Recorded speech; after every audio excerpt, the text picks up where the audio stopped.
हमारी कहानी का मेन कैरेक्टर बाई किरान ये एक कल्टीवेटर है। कल्टीवेटर मतलब ऐसे लोग जो अपने लेवल को बढ़ाते हैं, कल्टीवेशन करके अलग अलग रेल में आगे बढ़ सकते हैं और आखिर में इमॉर्टल रेल में भी जाया जा सकता है। वैसे एक रेल को कल्टीवेट करने में नॉर्मली 1 मंथ लग जाता है, लेकिन हमारा मेन कैरेक्टर बाई किरान 3000 साल से कल्टीवेशन कर रहा है, वो भी की रिफाइनिंग रेल में, जो कि कल्टीवेशन करने का स्टार्ट वाला रेल में होता है। बाई किरान भाई 3000 साल से कल्टीवेशन करके आगे बढ़ने की कोशिश कर रहा है, लेकिन वो की रिफाइन रेल से आगे बढ़ ही नहीं पा रहा। लेकिन 3000 साल से लगातार कल्टीवेशन करने की वजह से बाई इतना ज्यादा स्ट्रॉन्ग हो गया है कि वो एक इमॉर्टल रेल के कल्टीवेटर को भी बहुत ही आसानी से हरा सकता है। कहानी की शुरुआत में हमें किंग मिंग सॉर्ड सेक्ट में दिखाया जाता है। मॉर्टल रेल में ये एक बहुत ही पुरानी और रिस्पेक्टेड कल्टीवेशन करने वाली जगह है। किरान भी यहीं पर रहता है। यहाँ कुछ स्टूडेंट साफ सफाई कर रहे होते हैं, लेकिन तभी अचानक से थंडर बीस्ट यहाँ पर अटैक कर देते हैं और यहाँ के सारे स्ट्रक्चर को बर्बाद कर रहे होते हैं। लेकिन तभी यहाँ पर किंग मिंग सॉर्ड सेक्ट का लीडर जुए युंजी आता है। जुए इन थंडर बीस्ट से कह रहा होता है कि उनकी यहाँ पर अटैक करने की हिम्मत कैसे हुई। थंडर बीस्ट जुए पे अटैक करते हैं, हालांकि वो पीछे हो जाता है, लेकिन तभी जुए देखता है कि भाई इन थंडर बीस्ट ने तो ये जगह तबाह कर दी है। ये देखने के बाद उसे बहुत ही ज्यादा गुस्सा आ जाता है। वो सबको इन बीस्ट को खत्म करने का ऑर्डर देता है। तभी हमें यहाँ पर एक बंदे को दिखाया जाता है जो कि ऊपर से मस्त से बैठ के यह सब तमाशा देख रहा होता है। हमें पता चलता है कि इसी बंदे ने उन बीस्ट को अटैक करने के लिए भेजा है। इसके बाद हमें बाई को दिखाया जाता है जो कि अपना कल्टीवेशन कर रहा होता है। बाई अपने ऑरा को रिलीज करता है, लेकिन हमें देखने को मिलता है कि इस बार भी वो आगे नहीं बढ़ पाया। अरे यार 3000 साल गुजर चुके हैं, तुम इमॉर्टल्स मुझे फाउंडेशन एस्टेब्लिशमेंट रेल में रीच करने के लिए हेल्प क्यों नहीं करती? हाँ, मैं आप लोगों को कितना वर्शिप करता हूँ, आप इमॉर्टल्स मुझे ऐसा अनदेखा नहीं कर सकते। तब यहाँ पर जमीन थर थर कांपने लगती है। बाई को लग रहा होता है कि इमॉर्टल्स को उस पर गुस्सा आ गया है। बाई उनसे माफी मांगने लगता है, लेकिन फिर से एक बार जमीन हिलती है। बाहर आके बाई देखता है कि नीचे हिल में तो फाइट चल रही है। यहाँ पर जुए बीस्ट से तगड़ी फाइट कर रहा होता है, लेकिन बीस्ट आते ही जा रहे होते हैं। तभी एक स्टूडेंट जुए से कहता है कि क्या मास्टर बाई को इन सब के बारे में बताया जाए, लेकिन जुए उसे नहीं कहता है। तभी एक बीस्ट टाइल्स पे आ जाता है। अबे ओए कमीने, बीस्ट वहाँ से हट जा, वो 300 साल पुरानी है, उन टाइल्स को ठीक नहीं किया जा सकता। लेकिन बीस्ट भाई उसे डैमेज कर ही देता है। जुए को ये देखने के बाद बहुत ही ज्यादा गुस्सा आ जाता है। स्टूडेंट कहता है कि अगर वो मास्टर बाई को नहीं बुलाते हैं तो यहाँ पर और भी ज्यादा डैमेज होगा। जुए देखता है कि स्टूडेंट सही कह रहा है। जुए इसे मास्टर बाई को बुलाने को कहता है। स्टूडेंट अपने स्वॉर्ड से उड़ते हुए बाई के पास जाने लगता है। ये देख के जुए परेशान हो जाता है। ओए ओए रुको, उड़ के मत जाओ, मैं मास्टर बाई की रिस्पेक्ट करता हूँ। बाई यहाँ पर उड़न खटोले से नीचे आ रहा होता है। हमें पता चलता है कि रिफाइनिंग स्टेज में उड़ नहीं सकते। स्वॉर्ड से उड़ने के लिए की रिफाइनिंग स्टेज से आगे कल्टीवेट करना पड़ता है, इसीलिए बाई स्वॉर्ड से उड़ नहीं सकता। ये उड़न खटोला बाई हद से ज्यादा स्लोली नीचे जा रहा होता है। फाउंडेशन रेल में रीच करने के बाद मैं इस घटिया उड़न खटेलो को डिस्ट्रॉय कर दूंगा। तभी ये स्टूडेंट यहाँ बाई के साइड से निकलता है। उसने देख लिया होता है कि बाई तो नीचे ही जा रहे हैं। वो तुरंत उनके पास आता है। मास्टर बाई, हम सब ट्रबल में पड़ गए हैं, बहुत सारे बीस्ट हमारे सेक्ट पे अटैक कर चुके हैं, तो मास्टर जो ने आपकी हेल्प के लिए बुलाया है। हाँ मैं आ रहा हूँ, मैं रास्ते में ही हूँ।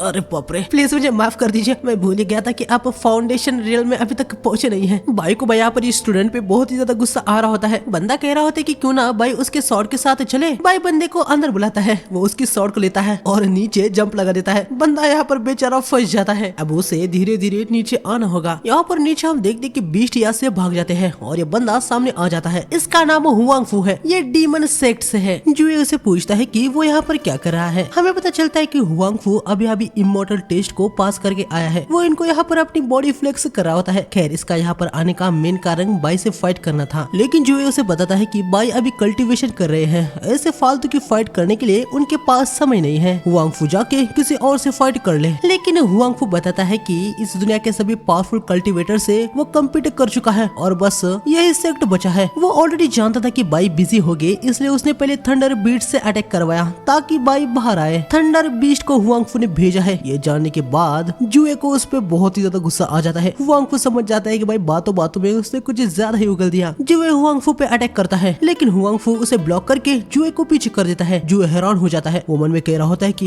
ये तो बहुत ही ज्यादा पावरफुल हो चुका है, मतलब इसने सच में इमॉर्टल टेस्ट को पास कर लिया है। हुआंग फू कह रहा होता है कि वो तो इनके स्वॉर्ड को अभी डिस्ट्रॉय कर देगा, लेकिन तभी यहाँ पर कोई आके सीधा हुआंग फू पे अटैक कर देता है। हुआंग फू को लग रहा होता है कि जुए ने चीटिंग की है और उसने ऐसे ही अचानक से वेपन से अटैक कर दिया है, लेकिन हम देखते कि ये कोई और नहीं बल्कि बाई होता है। सभी यहाँ पर हैरान हो जाते कि बाई यहाँ पर अचानक से कैसे आ गए, क्या वो उड़ना सीख चुके हैं? जुए भी भाई बहुत ही ज्यादा खुश हो गया होता है, लेकिन कुछ सेकंड बाद इनको देखने को मिलता है कि बाई यहाँ पर उड़ के नहीं बल्कि कूद के आए हैं और यहाँ पर आने के बाद उसने भी यहाँ पर कुछ डैमेज कर दिया होता है, जिसे देख के यकीनन जुए को भाई बहुत ही ज्यादा बुरा लगता है। खैर यहाँ पर हम देखते कि हुआंग फू यहाँ बाई के सामने भी फ्लेक्स मारा होता है कि उसने इमॉर्टल टेस्ट को पास कर दिया है। वो बाई को अभी उससे फाइट करने के लिए चैलेंज करता है। क्या टाइम वेस्ट है यार, जा यहाँ से, मैं बिजी हूँ। अब तो तुम ग्रेट रियल्म में जा चुके हो ना, मेरे जैसे की रिफाइंग वाले से फाइट करके तुमको क्या मिलेगा। हाँ भाई यहाँ पर मन में कह रहा होता है कि यार ये डीमन भी अभी ग्रेट रियल्म को रीच कर चुके हैं। हुआंग फू बाई को रोकता है, अरे यार तुम यहाँ पर 3000 साल से कल्टीवेशन कर रहे हो और अभी भी रीच नहीं कर पाए, मुझे कोई भी जल्दी नहीं है, हम आराम से फाइट कर सकते हैं। ये सुनने के बाद बाई को गुस्सा आ जाता है। बाई हुआंग फू पे स्ट्राइक को मार देता है जिससे वो हवा में उड़ जाता है। बाई जंप लगा के उसके पास आता है और उस पे बहुत सारे स्लैशेस मारता है। हुआंग फू नीचे पटक जाता है। बाई उसके पास आता है। हुआंग फू जैसे तैसे बाई पे स्ट्राइक मारता है पर बाई उसे रोक देता है। फिर उसके बाद वो हुआंग फू को एक पाम मार देता है जिससे वो फिर से दूर पटक जाता है। जुए बाई यहाँ पर परेशान हो जाता है क्योंकि फाइट की वजह से यहाँ पर बहुत ही तबाही हो रही थी। आगे हम देखते हैं कि बाई ने यहाँ पर हुआंग फू को हरा दिया होता है। मेरा मेन गेट तबाह हो गया। जुए बाई बेहोशी हो जाता है। मिस्टर बाई हो ही नहीं सकता कि आप की रिफाइनिंग रियल में हो, मुझे लगता है कि आपने एक नया कल्टीवेशन रूल बना दिया है, क्या आप मुझे सिखा सकते हैं। हाँ बेवकूफी भरी बातें मत करो, मैं यहाँ की रिफाइनिंग रियल में उड़ नहीं सकता और अपनी लाइफ को बढ़ाने के लिए मुझे पिल्स खानी पड़ती है। मैं इन सबसे तंग आ चुका हूँ। अरे हाँ यार ये भी सच है, आपकी स्पिरिचुअल रूट वुड से है, इस वजह से आप जितने चाहे उतनी पिल्स खा सकते हैं, लेकिन यकीनन मैं ऐसा नहीं कर सकता। कि ये अपना कल्टीवेशन करने के लिए जा रहा होता है लेकिन हुआंग फू उसे रोकता है। उसके साथ फाइट करने की वजह से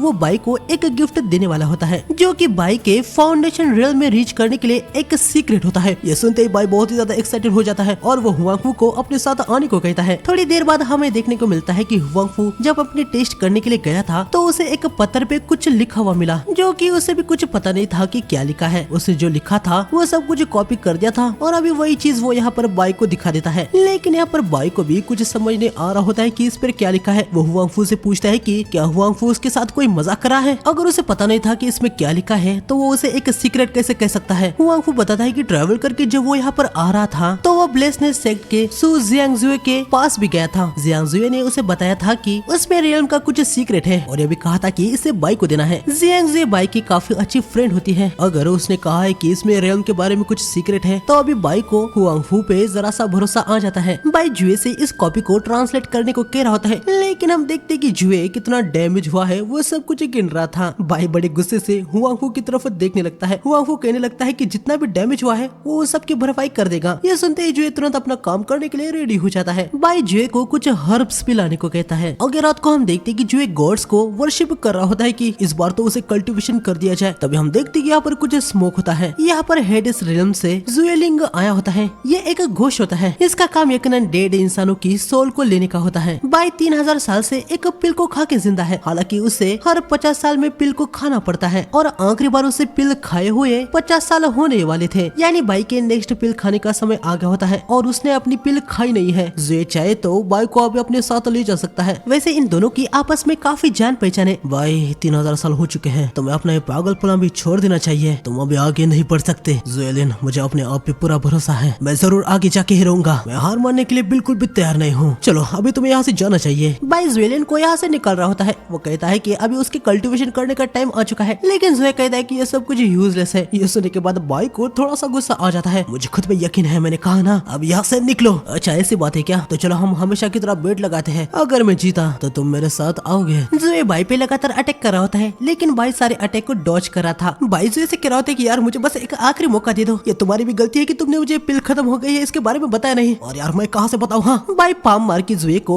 यहाँ से उड़ा देता है। जाते समय जुए कहता है कि बाई के पास अभी बस 10 दिन है। अगले दिन हम देखते हैं कि बाई ने जुए को जो हर्ब लाने के लिए कहा था वो जुए ने ला दिए होते हैं। सेक्ट को रिबिल्ड करना था तो इसलिए जुए अब यहाँ से जा रहा होता है। बाई उसे कह रहा होता है कि अगर वो बिल्ड का काम कर रहा है तो उसका रूम भी वो ठीक कर ले। बाई कल रात क्या क्या हुआ वो सब कुछ जुए को बता देता है। बाई जुए को पिल्स के लिए कुछ हर्ब्स लाने को भी कहता है लेकिन जुए बताता है कि पिल्स के लिए जो हर्ब चाहिए होते हैं वो उनको खरीदते नहीं है, वो सीधा फाउंडेशन रियल में चले जाते हैं क्योंकि रिफाइन वाले सेक्ट में उनकी कभी जरूरत ही नहीं पड़ती। यकीनन यहाँ कल्टीवेशन नॉर्मली 1 या 2 मंथ में हो जाता है। सिर्फ वो बाई का केस ही थोड़ा सा अलग है। बाई भी समझ जाता है कि जुए क्या कहने की कोशिश कर रहा है। खैर वो जुए से कहता है कि वो कम से कम सेलेस्टियल हर्ट हर्ब और कुछ पैसे उसको दे। ग्रैंड मास्टर पैसों की तो कोई प्रॉब्लम नहीं है लेकिन सेलेस्टियल हर्ट हर्ब को ढूंढना जरा मुश्किल है। बाई यहाँ पर समझ जाता है कि जुए कुछ ज्यादा ही बहाने मार रहा है। बाई जुए से कहता है कि अब वो उसे खुद से बनाई हुई ट्रांसफॉर्मेशन स्किल दिखाएगा। हम देखते हैं कि बाई जुए की क्रश बन जाता है जिसे देखने के बाद यकीनन जुए बहुत ही ज्यादा शर्मा जाता है। अरे हाँ ग्रैंड मास्टर मुझे याद आया, हॉल में सेलेस्टियल हर्ट हर्ब है, मैं अभी जाके लेके आता हूँ। आगे हमें थोड़ी देर बाद दिखाया जाता है जहाँ पर बाई एक बंदे के साथ हिल पे आ गया होता है, लेकिन ऐसे दूसरों के साथ उड़ के नीचे आने के बाद उसे उल्टी आ रही होती है। हालांकि बंदे के सामने वो अपनी उल्टी को जैसे तैसे रोक देता है। जैसे ही बंदा यहाँ पर जाता है भाई उल्टी कर लेता है। अरे यार ऐसे दूसरों के साथ शॉर्ट से आना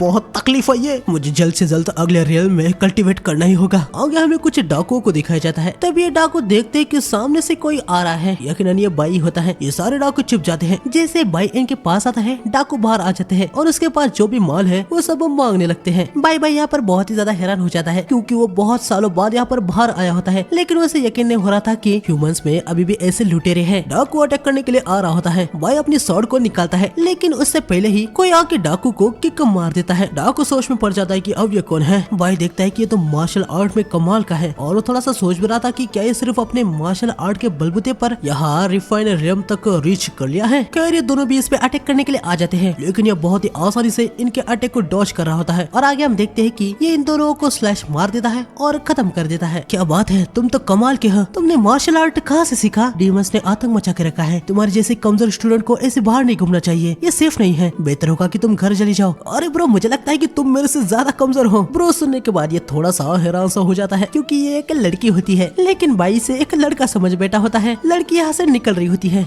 ब्रो अंधेरा होने वाला है, अभी तुम कहाँ पर जाने वाले हो? मैं डीमंस को खत्म करने के लिए जा रहा हूँ। ये काम तुम स्वॉर्ड सेक्ट के कल्टीवेटर्स पे छोड़ दो, वो इसे देख लेंगे। लेकिन यहाँ पर हमें देखने को मिलता है कि शायद से इस लड़की को कल्टीवेटर्स पे उतना कुछ भरोसा नहीं है। वो बाई से कह रही होती है कि वो कल्टीवेटर्स के भरोसे नहीं रह सकती। इसके बाद रात में हमें इस लड़की को एक क्यों में दिखाया जाता है। यकीनन ये यहाँ पर डीमंस को खत्म करने के लिए आई थी, लेकिन यहाँ पर ऑलरेडी काफी सारे डीमन का ब्लड होता है। हम देखते हैं कि इस लड़की से पहले ऑलरेडी बाई यहाँ पर आया था और उसने बहुत सारे डीमंस को खत्म कर दिया होता है। बाई थोड़ा सा हैरान हो गया था कि यहाँ पर इतने सारे डीमन थे। उसे लग रहा होता है कि शायद से सेक्ट अपना काम बराबर नहीं कर रहा। इस इशू के बारे में वो जो इससे बाद में बात करने का सोच लिया होता है। या इस लड़की को एक डीमन दिख जाता है। डीमन लड़की पे अटैक करने के लिए आता है, लेकिन वो डीमन के अटैक को डॉज करके डीमन को ही स्लैश मार देती है और डीमन खत्म हो जाता है। लेकिन तब यहाँ पर और भी बहुत ही ज्यादा डीमंस आ जाते हैं। लड़की भागने का सोचती है। वो रास्ते में आने वाले डीमंस को खत्म करते हुए आगे बढ़ रही थी, लेकिन तभी सामने से एक बड़ा डीमन आ जाता है और पीछे से भी एक डीमन लड़की पे चढ़ जाता है। डीमन लड़की को खाने वाला था, तभी बाई डीमन पे अटैक करके उसे खत्म कर देता है। लड़की बाई को यहाँ पर देख के हैरानी हो जाती है। डीमन अटैक करते हैं। बाई लड़की को लेके जंप लगाता है। बड़ा वाला डीमन इनको पकड़ने की कोशिश करता है, लेकिन बाई एक ही स्लैश मार के उसको खत्म कर देता है। लड़की बाई की पावर को देखने के बाद बहुत ही ज्यादा हैरान हो जाती है, क्योंकि पहले उसे बाई एक नॉर्मल सा स्टूडेंट लगा था। बाई लड़की को साइड में फेंक देता है और डीमन को खत्म कर देता है और बस कुछ ही सेकंड में वो यहाँ पर सारे डीमंस को खत्म कर देता है। उसके बाद वो लड़की के पास आता है। तुम ठीक तो है ना? हाँ मैं ठीक हूँ, लेकिन अगर तुम इतने स्ट्रॉन्ग हो तो उन डाकुओं से फाइट क्यों नहीं की? हाँ अरे भाई तुमने मुझे लड़ने का चांस सिखा दिया। जब मैं फाइट करने वाला था उससे पहले तुम अटक गए। भाई अभी भी इसे एक लड़का ही समझ रहा होता है। भाई तुझे तेरी कमर की स्ट्रेंथ को जरा बढ़ाना चाहिए। तू फास्ट तो है लेकिन पावरफुल नहीं है। लड़की को बाई पे बहुत ज्यादा गुस्सा आ रहा होता है कि अब तक वो ये कैसे नहीं जान पाया कि वो एक लड़का नहीं बल्कि एक लड़की है। खैर लड़की बताती है कि हाल ही में डीमंस अचानक से ही दिक्कत खड़ी कर रहे हैं, इस वजह से कोड भी अच्छी कंडीशन में नहीं है और शियाचिन किंगडम के लोगों को ये सब कुछ भुगतना पड़ रहा है। तुम किंगविंग स्वॉर्ड सेक्ट में क्यों नहीं गए? किंगडम के कोड की बैंड बजने की वजह इसमें कल्टीवेटर्स का ही फॉल्ट है। आखिर मैं वहाँ पर हेल्प मांगने के लिए कैसे जाऊँ? खैर ये दोनों अपना इंट्रोडक्शन देते हैं। लड़के का नाम टैंग होता है। टैंग को बाई का मार्शल आर्ट बहुत ही ज्यादा पसंद आ गया होता है और उसने ये भी तो देख लिया है कि बाई कितना स्ट्रॉन्ग है, इसलिए वो बाई को शिनजियांग किंगडम में आके डीमन को खत्म करके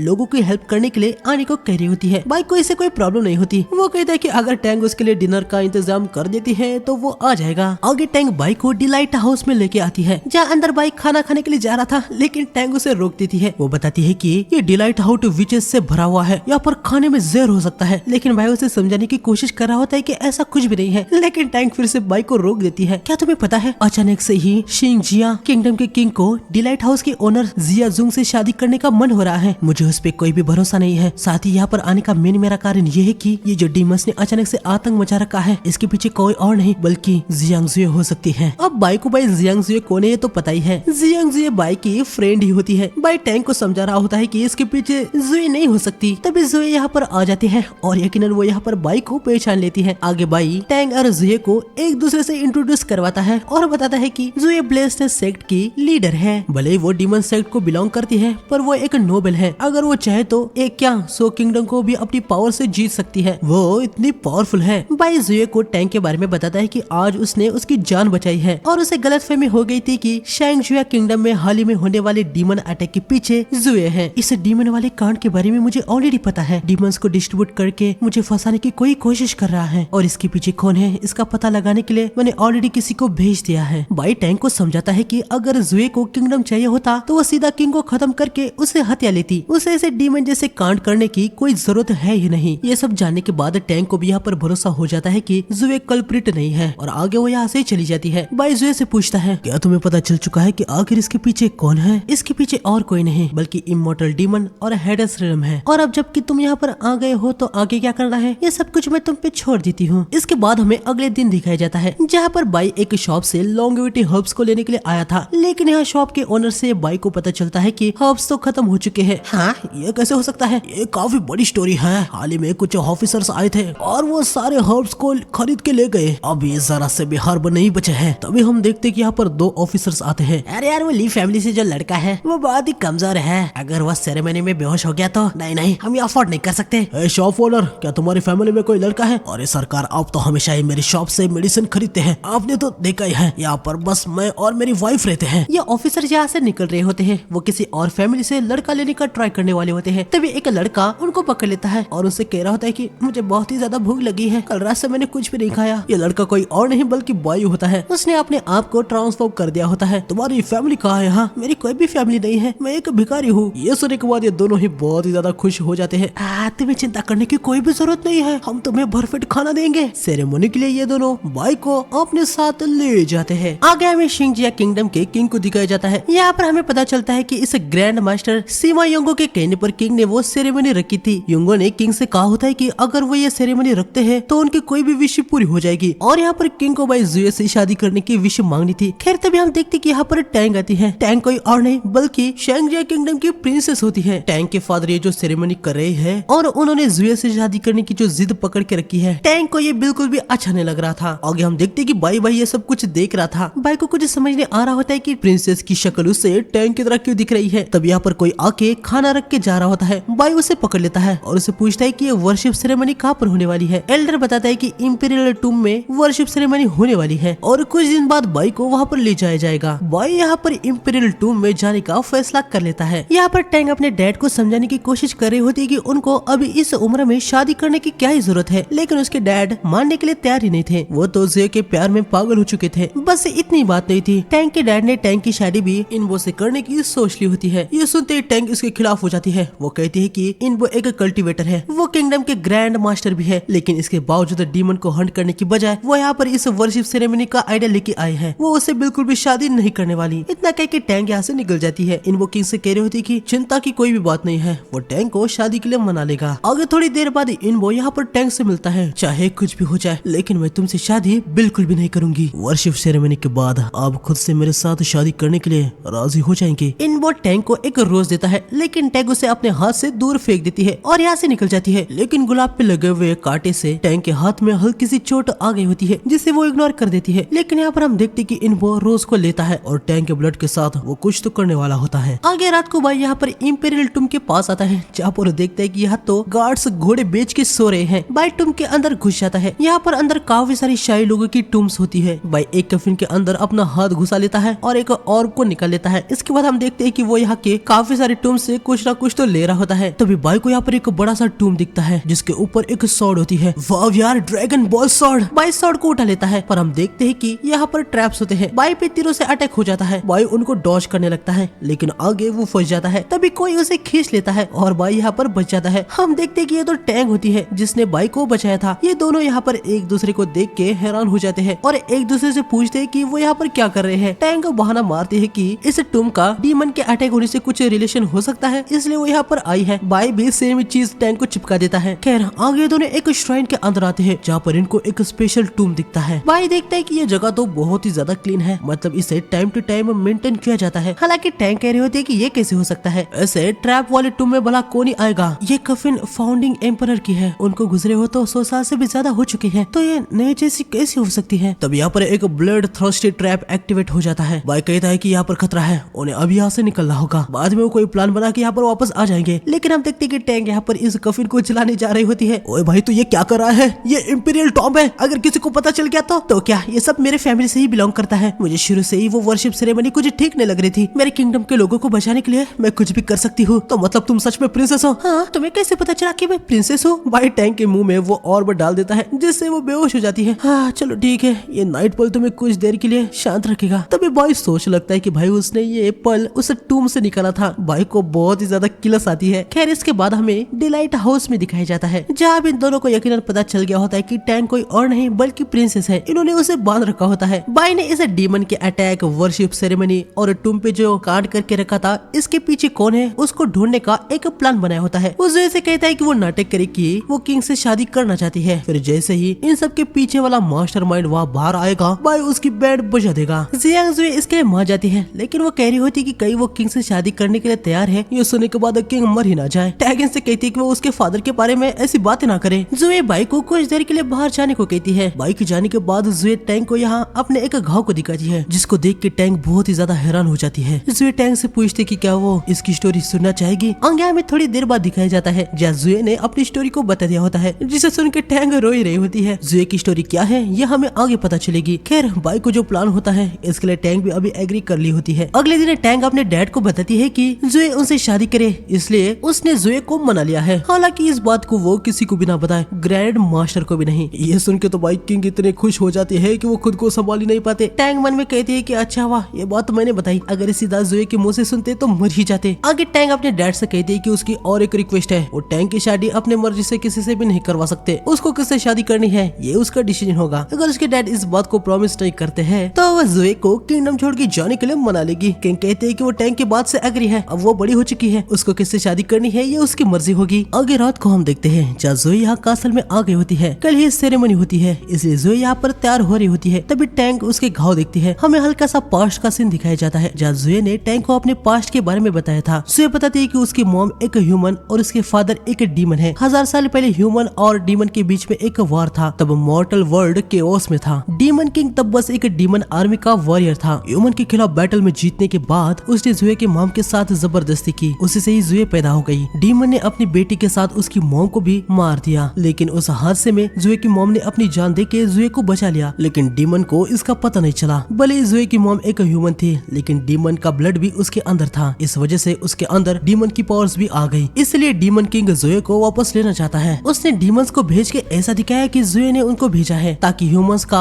जुए के ऊपर हेड पड़े और उसे फोर्सफुली डीमन किंग के पास भेज दिया जाए। डीमंस और ह्यूमन के वार के बाद मैंने किसी भी डीमंस को कभी भी ह्यूमन वर्ल्ड पे वार करने नहीं दिया। अगर मैंने होती तो अब तक फिर से ह्यूमन वर्ल्ड 1000 साल पहले की तरह केओस में होता। ये सब जानने के बाद टैंक को रियलाइज होता है कि जुए कितनी अच्छी है। मैं अभी जाके सबको बता देती हूँ कि आप इनोसेंट है। नहीं, ये करने की कोई भी जरूरत नहीं है। मेरा इनोसेंस प्रूव करने का बस एक ही रास्ता है। हमें पता लगाना है कि इस डीमन केओस के पीछे या ह्यूमन वर्ल्ड में आखिर कौन है। आगे हमें इंगो को दिखाया जाता है। एक बंदा आके उसे बताता है कि वर्शिप सेरेमनी की तैयारी हो चुकी है। ये सुनने के बाद इंगो बहुत ही ज्यादा खुश हो रहा होता है। आगे हमें उसी बंदे को यहाँ टूम में दिखाया जाता है। यहाँ पर हम देखते हैं कि इस सेरेमनी के लिए इन्होंने जिन बच्चों को पकड़ा था उनको एक पिल देके यहाँ पर बेहोश कर दिया होता है। ये लोग अभी बिना चिंता के यहाँ से निकल जाते हैं, लेकिन तभी यहाँ पर बाई उठ जाता है और वो सारे बच्चों को भी उठा देता है। अगले दिन सेरेमनी होती है। क्योंकि भाई यहाँ पर बहुत ही ज्यादा एक्साइटेड हो गया था। इनको सेरेमनी स्टार्ट करता है, लेकिन सभी देखते हैं कि भाई बच्चे तो यहाँ पर है ही नहीं। इन को कुछ समझ नहीं आ रहा होता है कि बच्चे कहाँ पर गए। तभी सारे बच्चे यहाँ पर मस्त से डांस करते हुए आते हैं और आगे जुए भी यहाँ पर आती है और प्लान के अनुसार वो सबके सामने कह देती है कि वो किंग से शादी करेगी। ये सुन के सभी हैरान हो जाते हैं। यकीनन अब तक इनको पता चल गया होता है कि ये सभी जो कांड हो रहा है इसके पीछे और कोई नहीं बल्कि इनबा है। जुए से कहती कि वो चाहे कुछ भी करे, लेकिन वो डीमंस के पास कभी भी नहीं जाएगी। तभी बाई यहाँ पर इनबा की बॉडी से एक पत्ता निकलता है। बाई यहाँ पर अपने असली रूप में आ जाता है। उसे पता चल गया होता है कि इनबा कोई और नहीं बल्कि एक ट्री डीमन है। बाई को यहाँ पर देखते ही इनबा बहुत ही ज्यादा डर जाता है। वो तुरंत ही उससे दूर हो जाता है और अभी अपने असली रूप में आ जाता है। वो यहाँ पर जुए को डीमन रियल में लेने के लिए आया था, इसलिए मैंने ये सब कुछ किया। लेकिन मुझे लगा नहीं था कि बाई तुम यहाँ पर होगे। तुमने मेरी मॉम को मारा था ना, मैं आज उसका बदला लेके ही रहूंगा। किंग को भाई इनबा की सच्चाई पता चलने के बाद वो बेहोश हो जाते हैं। वैसे इसका नाम इनबा नहीं बल्कि कुइलियो होता है। कुइलियो बाई पे अटैक करता है, लेकिन बाई उसके टेंटिकल्स को काट देता है। जुए कुइलियो को समझाती है कि वो बाई का सामना नहीं कर सकता, लेकिन कुइलियो कहता है कि बाई तो बस रिफर रेल्म का एक कल्टीवेटर है, आज वो अपनी मदर का बदला लेके ही रहेगा। कुइलियो बाई पे अटैक करता है। बाई उसके सारे अटैक को डॉज करता है। तुम रिफर रेल्म को कम समझते हो क्या? अभी मैं तुम्हारी बैंड बजाता हूँ। बाई जंप लगा के कुइलियो के टेंटिकल्स को काट देता है। उसके बाद वो उस पर लगातार स्लैशेस मार के उसके बॉडी से यहाँ पर फर्नीचर बनाता है। हम देखते हैं कि आखिर में बाई ने लियो को एक चेयर बना दिया होता है। बाई क्यों लियो से पूछते कि क्या एम्परर के टूम में ब्लड थर्स्टी एरे को तुमने अरेंज किया है? इसका मतलब उस दिन सच में तुम्हें थे। खैर तुम्हें तो पता ही होगा, शिंगजियांग किंगडम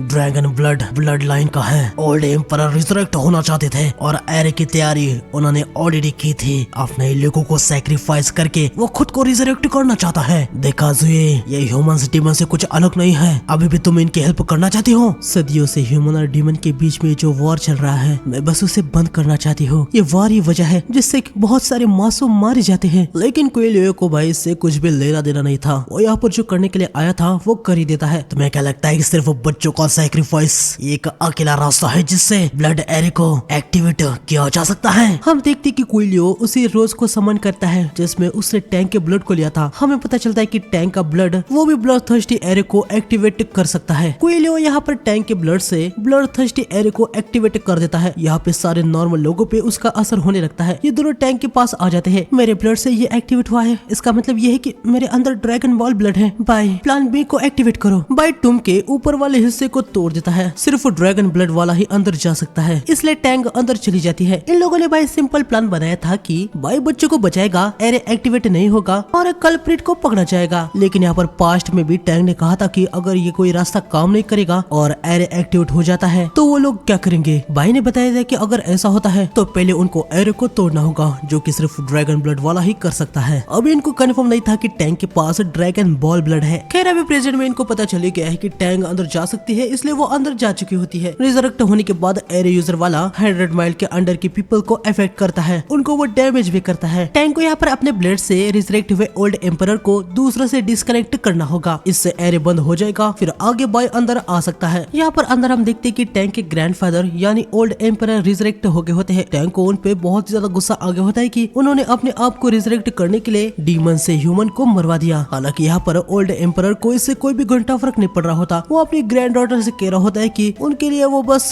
थोड़े से सैक्रिफाइस थे। ये सुनकर तो टैंक को और भी ज्यादा गुस्सा आ जाता है। वो अपने ब्लड से एरो को बंद करने लगती है, जिससे ओल्ड एम्परर का लोगों से कनेक्शन टूट जाता है। लेकिन ये ओल्ड एम्परर बहुत ही घटिया था। लोगों से एनर्जी सोर्स टूटने के बाद वो अपनी ग्रैंड डॉटर की ही एनर्जी लेने लगता है। लेकिन टैंक भी यहाँ पर हार नहीं मानती। वो अपनी पूरी जान लगा के एरो को बंद कर ही देती है। जैसे एरो बंद हो जाता है, बाय यहाँ पर अंदर आ जाता है। ओल्ड एम्परर को यहाँ पर टैंक से पूरे ड्रैगन ब्लड की पावर मिल गई होती है, जिससे वो और भी ज्यादा स्ट्रॉन्ग हो चुका था। बाय यहाँ टैंक को पकड़ लेता है। टैंक बाय से कहती है कि उसे खत्म कर दो। बाय अपनी स्वॉर्ड को एम्परर की ओर फेंकता है, जिसे वो आसानी से डिस्ट्रॉय कर देता है। बाय की स्वॉर्ड देखने के बाद एम्परर समझ जाता है कि ये तो एक रिफाइनिंग रेल्म का कल्टिवेटर है, वो उसका क्या ही उखाड़ लेगा। लेकिन बाय आके उसे एक पंच जड़ देता है, जिससे एम्परर पीछे पटक जाता है। एम्परर बाय यहाँ पर बाय की पावर देख के बहुत ही हैरान हो जाता है। वो पूछता है कि क्या वो सच में एक रिफाइनर रेल्म में है। बाय एम्परर को पकड़ के उसे किक मारता है, जिससे वो ऊपर उड़ जाता है। बाय आगे ऊपर से भी उसे एक किक मारता है। एम्परर नीचे जमीन पर जोर से पटक जाता है। आगे बाय एम्परर की बाय बहुत ही ज्यादा कुटाई करता है, उसके सर को दीवार पे पकड़ के रगड़ देता है। ओल्ड एम्परर बाय से भीख मांग रहा होता है कि वो रुक जाए, लेकिन बाय रुकता नहीं। वो लगातार उसे पंच मारता रहता है, जिससे एम्परर की हड्डियां टूट जाती है। इसके बाद बाय एम्परर को गोल गोल घुमा के उड़ने लगता है। फिर आगे वो उसे कफिल में फेंक देता है। आगे बाय टैंक को लेके यहाँ पर ऊपर आ जाता है। जो टैंक को हील कर देती है। भाई तुम इस टॉम को जला दो, आज जो हुआ है वो फिर से नहीं होना चाहिए। बाय टॉम को जला देता है और एम्परर यहाँ पर अब पूरी तरीके से खत्म हो जाता है। आगे ये जो डिस्ट्रक्शन हुआ होता है, इसे समेटने का काम चल रहा था। यहाँ पर काफी लोग मारे गए होते हैं, इसलिए लिंग यहाँ पर इनके सोल लेने के लिए आया होता है। आगे हमें टैंक को दिखाया जाता है, जहाँ अभी वो भी पूरी तरीके से हील हो गई थी। हमें दिखाया जाता है कि जोए ने एक बम को देख के उसे हील कर दिया होता है। इससे टैंक के पास ड्रैगन ब्लड जो है उसकी स्मेल भी छुप जाएगी। टैंक पूछते है कि आखिर ये ड्रैगन ब्लड क्या है। जोए बताती है कि कहानी के अनुसार गॉडेस और इमोर्टल ड्रैगन ने गॉडेस से इमोर्टल ड्रैगन डॉटर को जन्म दिया। वो कल्टीवेशन में बहुत ही ज्यादा टैलेंटेड थी। उसका ब्लड ड्रैगन ब्लड है। कहा जाता है कि कल्टीवेशन के लिए ये ब्लड बहुत ही ज्यादा सुपेरियर है। टैंक पूछती कि तो क्या वो एक गॉडेस इमोर्टल ड्रैगन की वंशज है। जोए बताती है कि इसके बारे में उसे भी पता नहीं है, लेकिन टैंक का ब्लड बहुत ही ज्यादा स्पेशल है, इसलिए उसको इसे सीक्रेट रखना होगा, वरना वो डेंजर में पड़ सकती है। आगे टैंक जोए से पूछते कि भाई इतना पावरफुल कैसे है, क्या वो सच में रिफाइनिंग रेल्म में है। जोए बताती है कि बाई का रिफाइनिंग अलग है। बाई किंगविंग स्वॉर्ड सेक्ट का ग्रैंड मास्टर है, वो वहाँ पर 3000 साल से स्टक हुआ है। ये सुनने के बाद टैंक बहुत ही ज्यादा हैरान हो जाती है। आगे जोए बताती है कि स्वॉर्ड सेक्ट में सारे स्वॉर्ड मास्टर बाई की रिस्पेक्ट करते हैं। अगर वो नहीं होता तो कल्टीवेशन रेल्म केओस में होता। जोए से यह सब कुछ जानने के बाद बाद यहाँ प्रेजेंट में टैंग ने सोच लिया होता है कि भाई अब तो वो बाई के अंडर ट्रेन होगी। आगे हमें हेडेस रेल्म में दिखाया जाता है जहाँ पर ओल्ड एम्परर की सोल जा रही होती है। बाई भी यहाँ पर आया होता है। ली बाई से कह रहा होता है कि भाई अब तू भी मर जा और फिर से उनकी तरह रीइंकार्नेट हो जा, लेकिन भाई इसके लिए मना कर देता है। मैं इस बार रिफाइनिंग रेल्म को कल्टीवेट कर ही दूंगा, तू देख ले। अबे जा बे, किसको बता रहा है? हर बार तू यही कहता है, लेकिन आज तक ऐसा कभी भी नहीं हुआ। खैर मैंने जो तुझे 10 दिन दिए थे उनमें से बस 2 ही दिन बाकी है। 2 दिन के अंदर तुझे पिल को लेना होगा वरना तू मर जाएगा, समझा? इतना कह के लिंग यहाँ से निकल जाता है। आगे हम देखते हैं कि यहाँ पर टैंग बाई के पास आई होती है और उसे कहते हैं कि मेरे मास्टर प्लीज मेरे सम्मान को एक्सेप्ट कीजिए। टैंग ने उसे मास्टर कहा होता है, इससे बाई हैरानी हो जाता है। अगले दिन हमें बाई को महल में दिखाया जाता है जहाँ सबको बचाने के लिए किंग उसका बहुत ही ज्यादा शुक्रिया कर रहे होते हैं। टैंग ने ऑलरेडी अपने डैड को बताया होता है कि वो बाई के अंडर ट्रेन होना चाहती है, तो किंग बाई से कह रहे होते हैं कि वो टैंग का ख्याल रखे, लेकिन बाई इस बात के लिए मना कर देता है। खैर किंग कह रहे होते हैं कि उन्होंने जीत की खुशी में यहाँ पर दावत रखी है, तो बाकी सब बातें वो बाद में करेंगे। चलो पहले खाना खाया जाए। खाना वगैरह खाने के बाद हम देखते कि टैंग बाई बहुत ही ज्यादा नशे में सो गई होती है। बाई उसे कहता है कि टैंग तुम्हारे अंदर ड्रैगन बॉल ब्लड है, नॉर्मल जिंदगी ही तुम्हारे लिए बेहतर है। इसके बाद हमें लेट नाइट में दिखाया जाता है। हम देखते हैं कि बाई पे कोई हमला कर दिया होता है। बंदा यहाँ पोर्टल बना देता है पर बाई उसके पोर्टल में उसको ही फेंक देता है और यहाँ से निकल रहा होता है, लेकिन हम देखते हैं कि ये बंदा बाई को पकड़ लेता है। ये कोई और नहीं बल्कि लिंगी होता है। 10 दिन का टाइम लिमिट खत्म हो गया होता है, तो वो यहाँ पर बाई को लेने के लिए आया था। बाई उसे कह रहा होता है कि भाई प्लीज मुझे 2 दिन और दे दे भाई, लेकिन इस बार लिंग मानने के लिए तैयार ही नहीं था। तभी बाई की तरफ कोई एवर लास्टिंग लॉन्गेविटी पिल को फेंक देता है। बाई उसे खा लेता है और अभी उसे और 5 साल मिल जाते हैं। ये पिल जोए नहीं लाई होती है। अब लिंग के पास कोई भी चॉइस नहीं थी, वो यहाँ से चला जाता है। बाई जोए को थैंक्स कहता है। वांग फू ने दिए हुए ट्रांसक्रिप्ट का अब तक ट्रांसलेशन आ गया होता है, इसलिए बाई अब जोए को भी गुड नाइट कह के उधर की तरफ निकल जाता है। बाई के जाने के बाद यहाँ लिंग आके जोए से पूछता है कि वो हर बार बाई की हेल्प क्यों करती है। जोए उसे कहती है कि वो भी तो उसकी हेल्प करता है ना। अगले दिन यहाँ सेक्ट में टैंग बाई डिसाइपल बनने के लिए आई होती है। वो जुए से कह रही होती है कि प्लीज उसे एक्सेप्ट किया जाए। जुए कहता है कि वो लोग ग्रैंड मास्टर बाई के लिए डिसीजन नहीं ले सकते। टैंग यहाँ पर थोड़ी सी हैरान हो जाती है कि भाई यहाँ पर तो बाई की बहुत ही ज्यादा रिस्पेक्ट की जाती है। खैर तभी टैंग यहाँ पर अपना वुमेन वाला विक्टिम कार्ड खेलती है और वो इमोशनल होकर कह रही होती है कि किंगडम अभी अभी डीमन के अटैक से गुजरा है, पता नहीं फिर से वैसा अटैक कब हो जाए, इसलिए मुझे स्ट्रांग होना होगा और अपने लोगों को बचाना होगा। ऐसा नहीं है कि मैं आपकी हेल्प नहीं करना चाहता, लेकिन मैं डायरेक्टली ग्रैंड मास्टर को डिस्टर्ब नहीं कर सकता। क्या बाई को देखने का कोई और तरीका नहीं है? जो ये भी यहाँ पर अपना कमीनापन दिखाता है। वो कह रहा होता है कि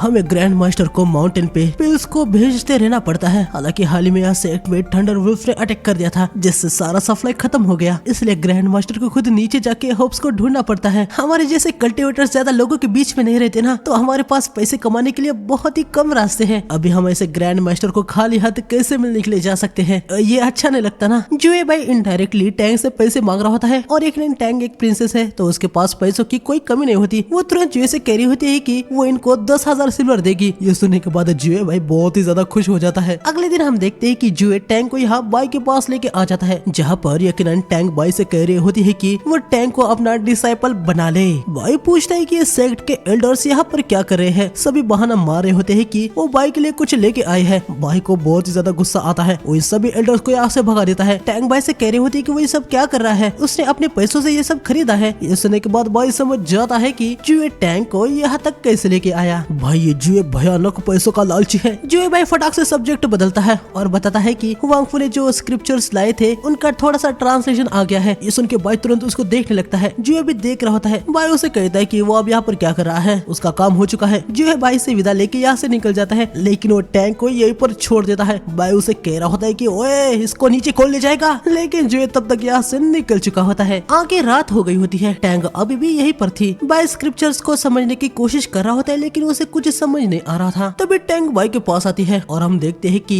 टैंग समझ पा रही होती है कि इसमें क्या लिखा है। ये देख के बाई हैरान हो जाता है। वो पूछता है कि क्या टैंग इसे पढ़ पा रही है? किंगडम के स्क्रॉल रूम में ऐसे काफी सारे स्क्रिप्चर्स पड़े हुए हैं, बचपन से ही मैंने उनको पढ़ना सीख लिया था।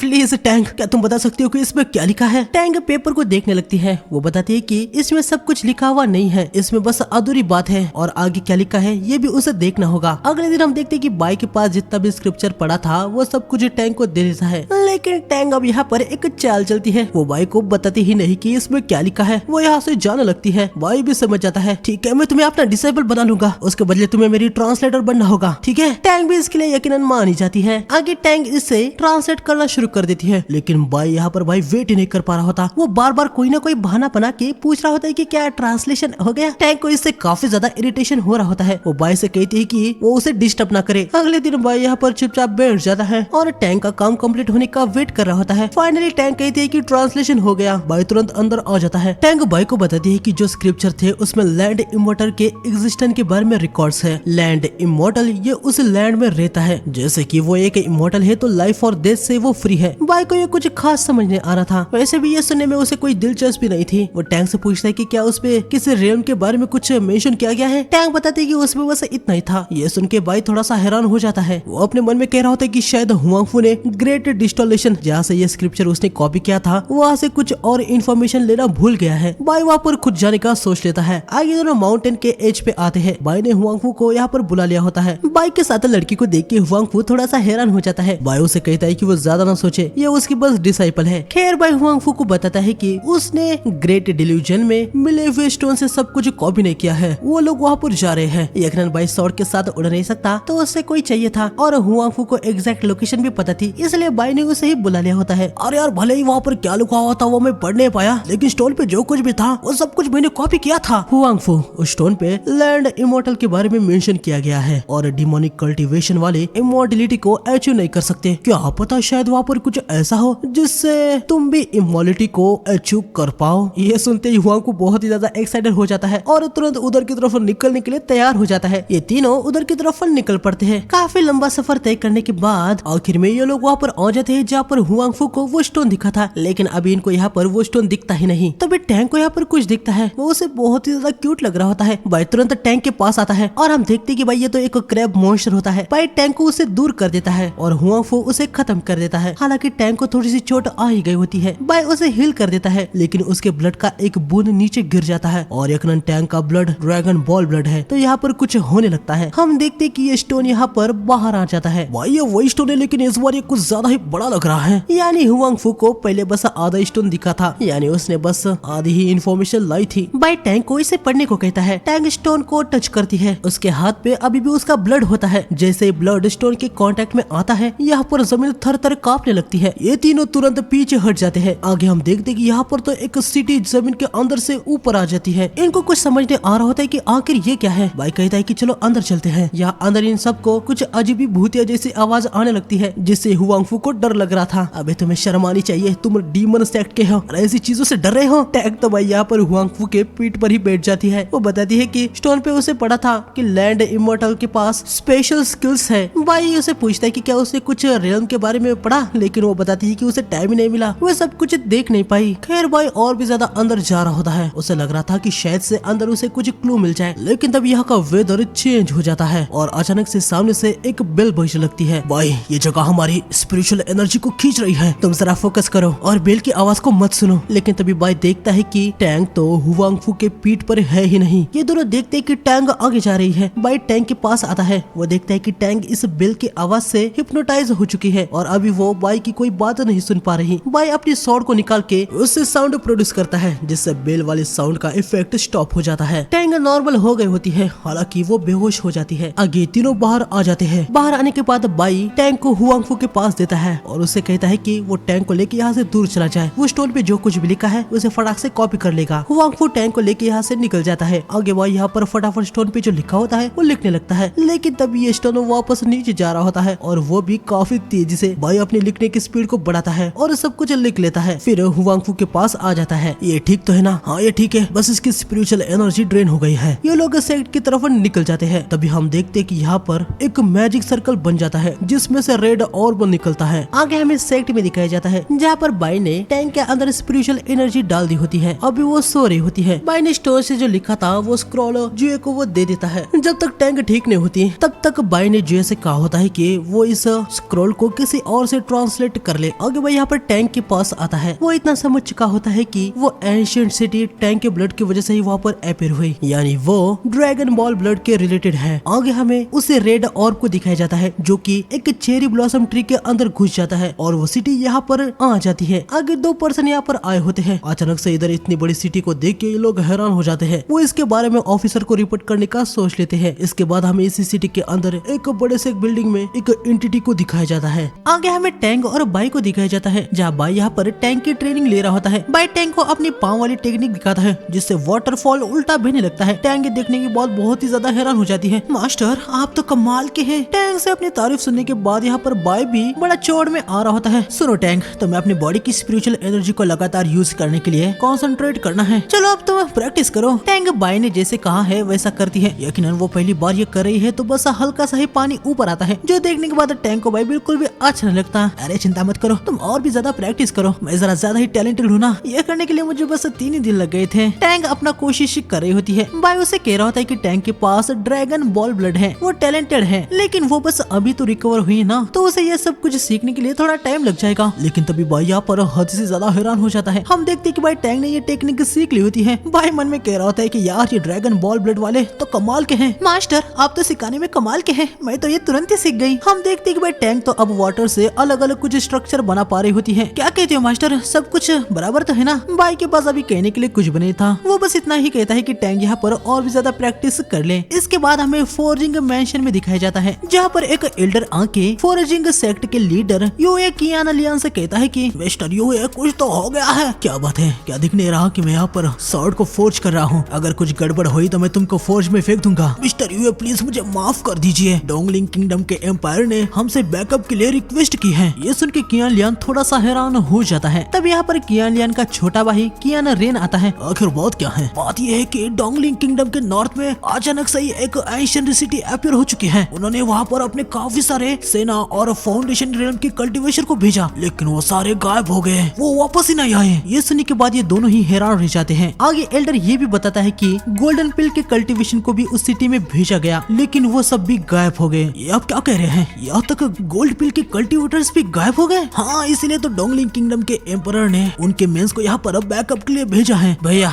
एम्परर के साथ हमारे रिलेशनशिप अच्छे हैं, हमें इसे देखना होगा। कियान लियान भी इसके लिए मान जाते हैं। वो एल्डर से कहते हैं कि उनके कुछ डिसाइपल को लेके वो वहाँ पर सिटी में जाए। कियान रेन भी वहाँ पर जाने का सोच रहा होता है। अपना ध्यान रखना, ठीक है? क्योंकि अगर तुम्हें कुछ होता है तो मुझे भी दर्द होगा। कियान लियान यहाँ पर नॉर्मल ऐसे इमोशन वाले दर्द की बात नहीं कर रहा है। एक्चुअली में अगर कियान रेन को कुछ हो जाता है तो उसका इफेक्ट कियान लियान को भी होता है। इन दोनों भाइयों का सीन ऐसा ही है। खैर आगे हमें स्वॉर्ड सेक्ट में दिखाया जाता है, जहाँ पर हम देखते हैं कि टैंग यहाँ पर रिफाइनिंग रियल्म के 7th लेवल में पहुंच गई होती है। फाउंडेशन रियल्म में पहुंचने के लिए उसे अभी ज्यादा समय नहीं लगने वाला होता। खैर यहाँ पर बातों बातों में ही टैंग एक और लेवल अप हो जाती है, यानी अब वो रिफाइनिंग लेवल के 8th लेवल पर है। इमॉर्टल्स, आखिर ये सब क्या है? ड्रैगन बॉल ब्लड वाला टैलेंट मेरे जैसे हीरो के पास होना चाहिए। तभी टैंग का एक और लेवल बढ़ जाता है। मास्टर अब मैं 9th लेवल पर हूँ। टैंग तुम्हें जरा सा रेस्ट करना चाहिए, बहुत रिफाइन करना ये भी तुम्हें हर्ट कर सकता है। अब तुम रिकवर हो गए हो तो क्यों ना मेरे लिए इस स्क्रिप्चर्स को ट्रांसलेट कर दो। टैंग इसके लिए हाँ कहती है। आगे हमें एंशिएंट सिटी में दिखाया जाता है, जहाँ पर फोर्जिंग सेक्ट के बंदे फाइट कर रहे होते हैं। तब यहाँ पर एक बंदे को देखने को मिलता है कि वो तो डोंगलिंग किंगडम के सोल्जर से फाइट कर रहे हैं। बंदा एल्डर ल्यू को बताता है कि इनकी स्ट्रेंथ गोल्डन पिल रियल्म के कल्टीवर जितनी है और ऐसा होना नामुमकिन है। एल्डर ल्यू कहते हैं कि इसके बारे में वो बाद में सोचेंगे। तब यहाँ पर कियान रेन आता है। एल्डर ल्यू आखिर बात क्या है? हम बुरे हालात में हैं, ये डोंगलिंग के सोल्जर हैं, हालांकि इनकी स्ट्रेंथ एक गोल्डन पिल के रियल्म के कल्टीवेटर जितनी हो चुकी है, यानी हमारे साइड में जो मॉन्स्टर है उनमें से कुछ गोल्डन पिल रियल्म के हैं। अभी उनके करंट फॉर्म में वो 1000 टाइम स्ट्रॉन्गर हैं। कियान रेन कहता है कि बस इतना ही नहीं है, यहाँ पर काफी गोल्ड पिल और फाउंडेशन रियल्म के कल्टीवेशन भी आए थे, यानी उनके साथ भी ऐसा ही हुआ होगा। मतलब अब यहाँ पर इनका फाइट करना ये सही नहीं है। तभी हम देखते हैं कि यहाँ पर वो बेल बजना शुरू हो जाती है, अंदर से और भी ज्यादा मॉन्स्टर आ जाते हैं। एल्डर लियो उनको पहचान लेता है कि वो तो डिविनिटी डिकम्पोजिशन रियल्म के हैं। लियो सबको पीछे हटने को कह रहे होते हैं, लेकिन बेल का इफेक्ट यहाँ फोर्जिंग रियल्म के कल्टीवेटर पे भी होने लगता है। थोड़ी देर बाद सभी यहाँ पर अपना आपा खो बैठते हैं और सामने की ओर जाने लगते हैं। लियो बंदे को जगाने की कोशिश कर रहे होते हैं, लेकिन कुछ भी नहीं हो रहा होता। तभी कियान रेन देखता है कि सामने से इन पे तीरों से अटैक हो रहा है। कियान रेन यहाँ पर एक बैरियर बना के सबको बचा लेता है। आगे वो लियो को कहता है कि वो यहाँ पर सब कुछ संभाल लेगा, वो यहाँ से निकल जाए, लेकिन सामने तो बहुत ही ज्यादा मॉन्स्टर है, जल्दी जाइए वरना सारे डिसाइपल्स मर जाएंगे। कियान रेन बाहर जाके मॉन्स्टर को खत्म करने लगता है। इसके बाद हमें दिखाया जाता है कि ये एंशिएंट सिटी किसी और दूसरी जगह पर आ गई होती है। ये जहाँ पर भी जाती है वहाँ के लोगों को अपने और खींच ले रही होती है। आगे हमें फिर से इसको दिखाया जाता है। हमें बताया जाता है कि ये लैंड इमॉर्टल का प्रिंस है और हमें देखने को मिलता है कि इसने कियान रेन की बॉडी को अपने पास ला दिया होता है। लैंड इमॉर्टल प्रिंस यहाँ पर कियान रेन की बॉडी पे कब्जा कर लेता है। तब हमें यहाँ पर एक स्कल को दिखाया जाता है, ये विजडम इमॉर्टल है। इसके बाद हमें बाई को दिखाया जाता है, जो कि इमॉर्टल से बहुत ही ज्यादा गुस्सा था। मास्टर मुझे अपने डिसाइपल से कोई भी जलन नहीं हो रही है, लेकिन ये कितना अनफेयर है। टैंक बस 3 दिनों में ही फाउंडेशन रियल में पहुंच गई है और मैं यहाँ पर 3000 साल से प्रैक्टिस कर रहा हूँ। मास्टर, क्या आपको आपके ग्रैंड डिसाइपल पर कोई भी दया नहीं आती? तभी टैंग यहाँ पर स्वॉर्ड से उड़ के आती है। उसने सारी स्क्रिप्चर को ट्रांसलेट कर दिया होता है। वो बताती है कि लैंड इमॉर्टल एक बुरा बंदा है, लेकिन भाई यहाँ पर भाई को बहुत ही ज्यादा गुस्सा आ रहा होता है क्योंकि टैंग उसके सामने ऐसे स्वॉर्ड पे उड़ रही थी। टैंग भी ये समझ जाती है, वो तुरंत नीचे आती है। खैर आगे टैंग बताती है कि उस एंशिएंट सिटी को एक वाइज मैन ने बनाया था, लेकिन लैंड इमॉर्टल ने उस सिटी पे कब्जा कर लिया। लैंड इमॉर्टल ग्रेट रियल्म को रीच करने में फेल हो गया और लैंड में ही इमॉर्टल बन गया। वो कल्टीवेटर्स के बॉडी को कब्जा करके उनके माइंड को खत्म कर सकता है और कल्टीवेटर्स को अपने हिसाब से जैसे चाहे वैसे यूज कर सकता है। लेकिन भाई को भाई इन सबसे कुछ घंटा लेना देना नहीं था। वो पूछता है कि फाउंडेशन रियल्म में रीच करने के लिए वहाँ पर कुछ लिखा है क्या, लेकिन टैंग बताती है कि उसके बारे में यहाँ पर कुछ भी इंफॉर्मेशन नहीं है। ये सुनने के बाद भाई का पूरा मूड ही खराब हो जाता है। खैर तभी यहाँ पर टैंग कहती है, मास्टर एक इम्पोर्टेंट बात भी बतानी है। वो एंशिएंट सिटी सिर्फ ड्रैगन बॉल ब्लड से एक्टिवेट हो सकती है। हाँ, तुमने तो उसे एक्टिवेट नहीं किया ना? अरे एक मिनट, मतलब हमने ही उसे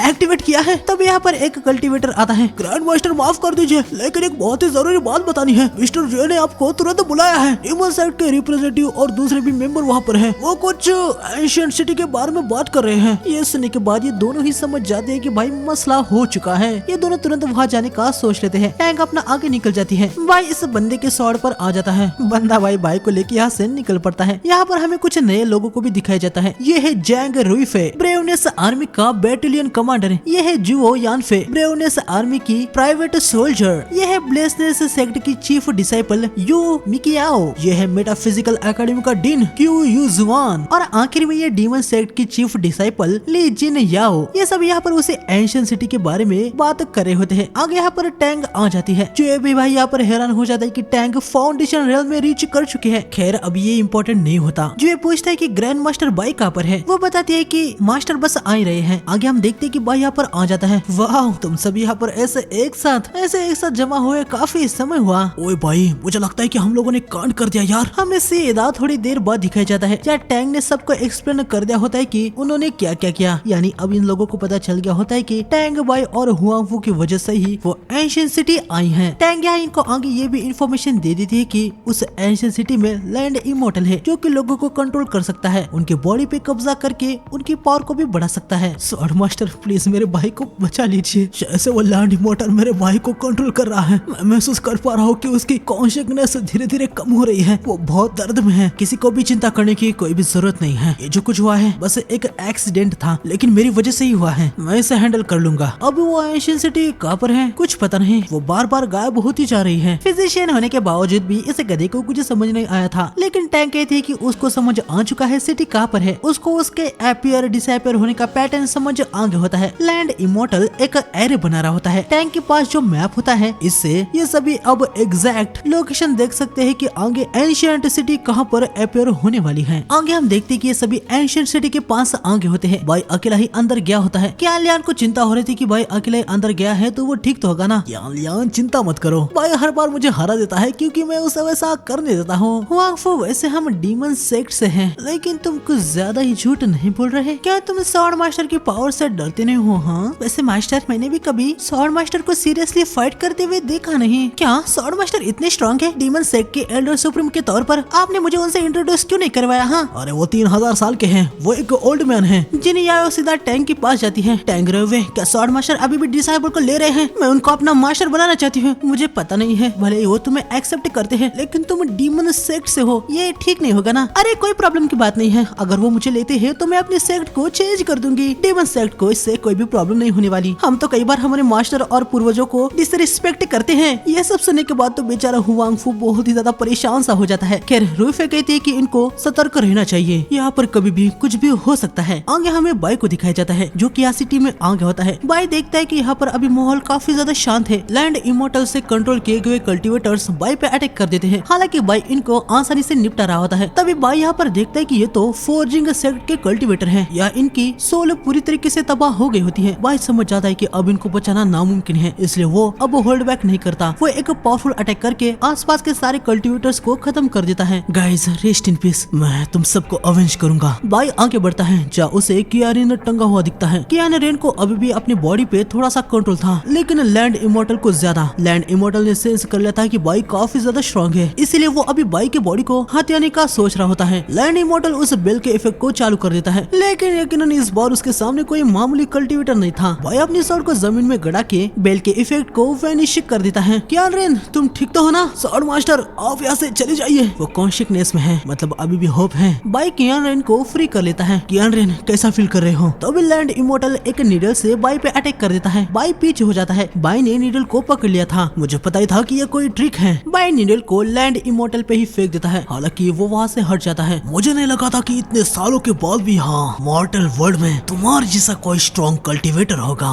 जो कि एंशिएंट सिटी में अकेला आने का दम रखता है। सच में इंटरेस्टिंग है। हाँ, लैंड इमोर्टल बाई पे अटैक करता है, लेकिन वो उसे बहुत ही आसानी से काउंटर कर लेता है और अटैक वापस से लैंड इमोर्टल को ही लग जाती है। तुम्हारे लिए यही अच्छा होगा कि तुम कियान रेन की बॉडी से निकल जाओ। मैंने तुम्हें अंडर एस्टिमेट कर लिया।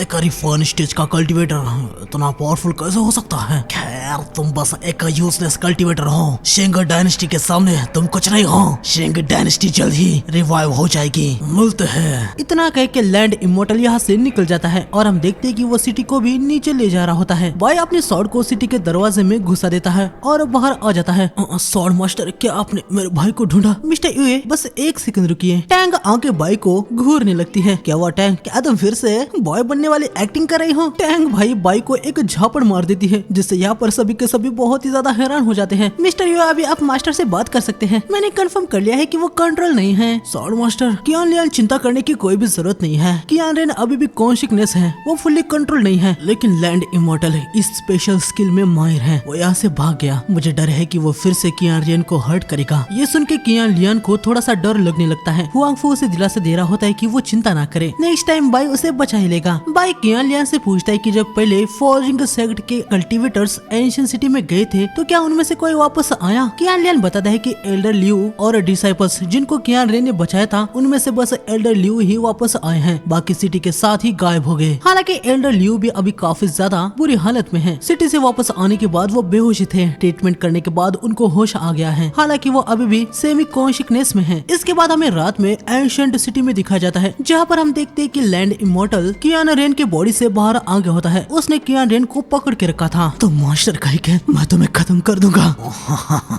जितना तुम्हें दर्द मिलता है और लोग तुम्हें यहाँ पर बचाने के लिए आएंगे। बढ़िया बात है कि इस दुनिया में बहुत सारे स्ट्रॉन्ग कल्टीवेटर्स हैं। वो सब शिंग डायनेस्टी के पपेट्स बनेंगे। बेवकूफ कहीं के स्वॉर्ड मास्टर तुम्हें रोक देंगे। हाँ, स्वॉर्ड मास्टर, अच्छा, रिफाइनिंग वाला बंदा, वो तो बस एक की रिफाइनिंग का कल्टीवेटर है। हालांकि रिफाइनिंग रेल में होने के बावजूद उसकी स्ट्रेंथ कमाल की है। मैं उसके बॉडी को यूज कर सकता हूँ। सपने देखना बंद करो, तुम उसे कभी भी नहीं हरा सकते। चुप रहो, मैं भी देखता हूँ कि एक कल्टीवेशन रेल वाला मेरा क्या ही उखाड़ लेगा। लैंड इमोर्टल कियान रेन पे स्वॉर्ड फेंकता है और यहाँ हम देखते हैं कि उसके भाई कियान लियान को वो दर्द होने लगता है। कियान लियान यहाँ पर कुछ बना रहा होता है। मेरे भाई रुक जाओ, मैं आ रहा हूँ। आगे हम देखते हैं कि कियान लियान यहाँ पर लियू के पास आते हैं। वो लियू से पूछते हैं कि तुम ठीक तो हो ना? लियू बताता है कि वो कुछ दिन के रेस्ट के बाद ठीक हो जाएगा। लियू यहाँ पर रो रो के कह रहा होता है कि उस दिन मेरी गलती थी, मुझे कियान रेन को छोड़ना नहीं चाहिए था। कियान लियान उसको शांत करता है। तभी कियान लियान यहाँ पर टैंग और जिन याओ को बुलाता है और बताता है कि ये दोनों लियू की देखभाल करेंगे। हम देखते हैं कि ये दोनों लियू के पास आती है।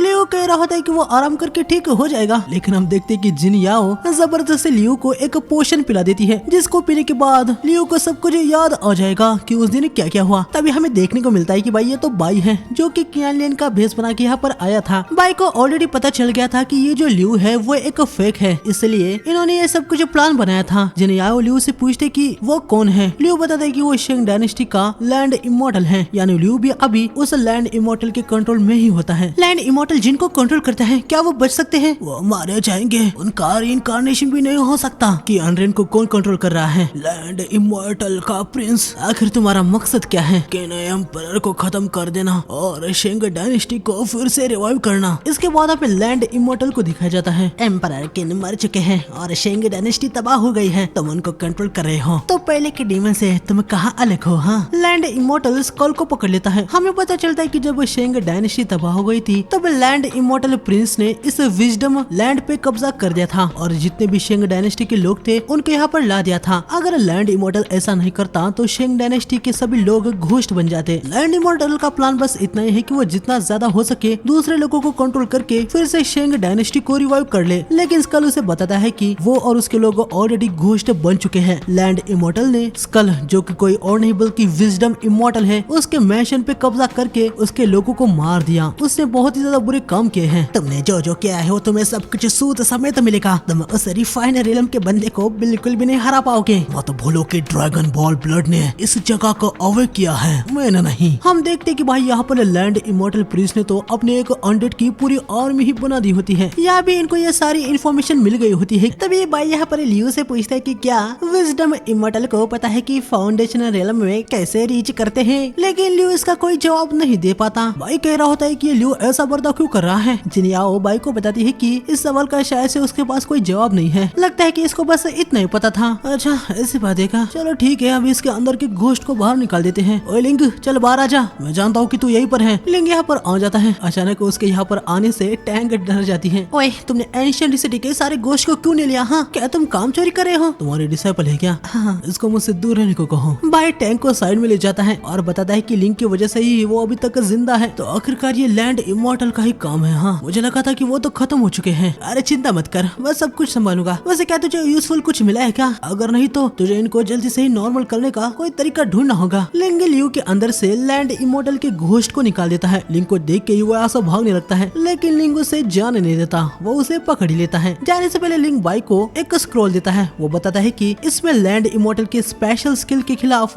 एक फॉर्मेशन काउंटर है। लिंग डायरेक्टली लैंड इमॉर्टल को पकड़ नहीं सकता, पहले बाई को उसको हरा देना होगा, उसके बाद ही लिंग उसे खत्म कर सकता है। इतना कहने के बाद लिंग यहाँ से निकल जाता है। आगे हमें इन सभी की मीटिंग को दिखाया जाता है। बाई सबको बताता है कि वो सब मिलके एंशिएंट सिटी और लैंड इमॉर्टल की बैंड बजाने वाले हैं। सभी सेक्ट वाले यकीनन बाई की बात से एग्री करते हैं। सॉर्ड मास्टर जितना मैंने डाटा कलेक्ट किया है उससे पता चला है कि एंशिएंट सिटी हर 3 दिन में एक बार अपीयर होती है। अभी तक वो 9 बार अपीयर हो चुकी है और टोटल में 5 लाख लोग गायब हो चुके हैं। अभी लैंड इमॉर्टल फिर से 3 दिन बाद अपीयर होगा, इसलिए हमें वो कहाँ पर अपीयर होगा ये देखना होगा। आखिर वो कितने पावरफुल है, हम जीत भी सकते हैं ना। चिंता करने की कोई भी बात नहीं है। लैंड इमॉर्टल को छोड़ के सभी लोग डिकम्पोजिशन रियल्म के आसपास ही होंगे। सिर्फ लैंड इमॉर्टल प्रिंस ही ग्रेटर रियल्म में रीच किया होगा। बाई सबको काउंटर फॉर्मेशन देता है और बताता है कि इन लोगों को लैंड इमॉर्टल को लुभा के उसके पाथ को काउंटर फॉर्मेशन से ब्लॉक कर देना है, फिर बाई उसे खत्म कर देगा। लेकिन भाई तुम एक इमॉर्टल लेवल के बंदे को कैसे हरा दोगे? अगर मैं इन्हें हरा सकता तो तुम में से कोई भी नहीं कर सकता। ये सभी बाई की बात को एग्री करते हैं। वैसे भाई तुम्हें उनके बारे में इतना कुछ कैसे पता चल गया? बाई बताता है कि लियो से उसने ये सारी इन्फॉर्मेशन निकाली है। लियो भी लैंड इमॉर्टल से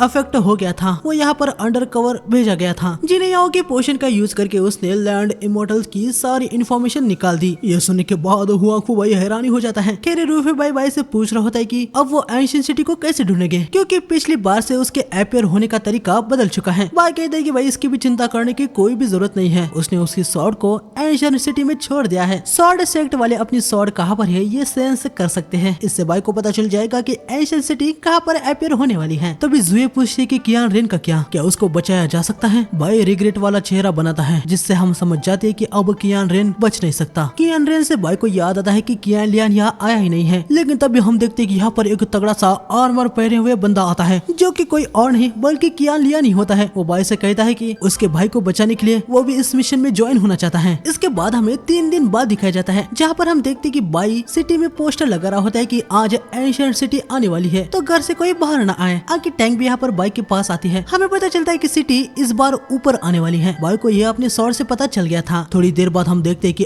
एंशिएंट सिटी यहाँ पर आसमान में आ जाती है। यकीनन बाई को ऑलरेडी पता था कि वो वहाँ पर आने वाली है, तो इन सबको उसने ऑलरेडी यहाँ पर भेज दिया था। सिटी से बेल का आवाज आने लगता है। ये सभी अपने टेक्निक का यूज करके उसे नलीफाई कर देते हैं। या अंदर हम देखते हैं कि लैंड इमॉर्टल ने कियान रेन के बॉडी पे फिर से कब्जा कर लिया था। लैंड इमॉर्टल थोड़ा हैरान हो गया होता है कि बाई और इन सब ने उसको यहाँ पर ढूंढ ही लिया। लैंड इमॉर्टल अपनी पावर का यूज करके एंशिएंट सिटी में अपने अनडेड को फैला देता है। ये सभी उनसे भिड़ जाते हैं। ब्रेवनेस आर्मी वाले आंध ही अनडेड को खत्म करने लगते हैं। इसके बाद ब्रेवनेस सेक्ट अपनी फ्रीज टेक्निक का यूज करके अनडेड को फ्रीज कर देते हैं और डीमन सेक्ट वाले उनको काटना शुरू कर देते हैं। स्वॉर्ड सेक्ट से जो और बाकी सब घोस्ट को खत्म कर रहे होते हैं। यह सब देखने के बाद लैंड इमॉर्टल का दिमाग खराब हो जाता है और वो खुद ही फाइट करने के लिए आ जाता है। यहाँ पर आते ही लैंड इमॉर्टल स्वॉर्ड सेक्ट के कुछ कल्टीवेटर पे हमला कर देता है, जो उसे भिड़ जाता है। लेकिन लैंड इमॉर्टल उसे ओवर पावर कर देता है। मिस्टर शुए आप ठीक तो है ना? हाँ मैं ठीक हूँ, तुम मेरी चिंता मत करो, मैं इसे रोक के रखता हूँ। तब तक तुम सभी लैंड इमॉर्टल और कॉर्प्स आर्मी को ट्रैप कर दो। बंदे यहाँ से निकल जाते हैं। लैंड इमॉर्टल जुए पे अटैक करने के लिए आ रहा होता है, लेकिन तभी हम देखते हैं कि कियान लियान उसको हिट मार के नीचे पटक देता है।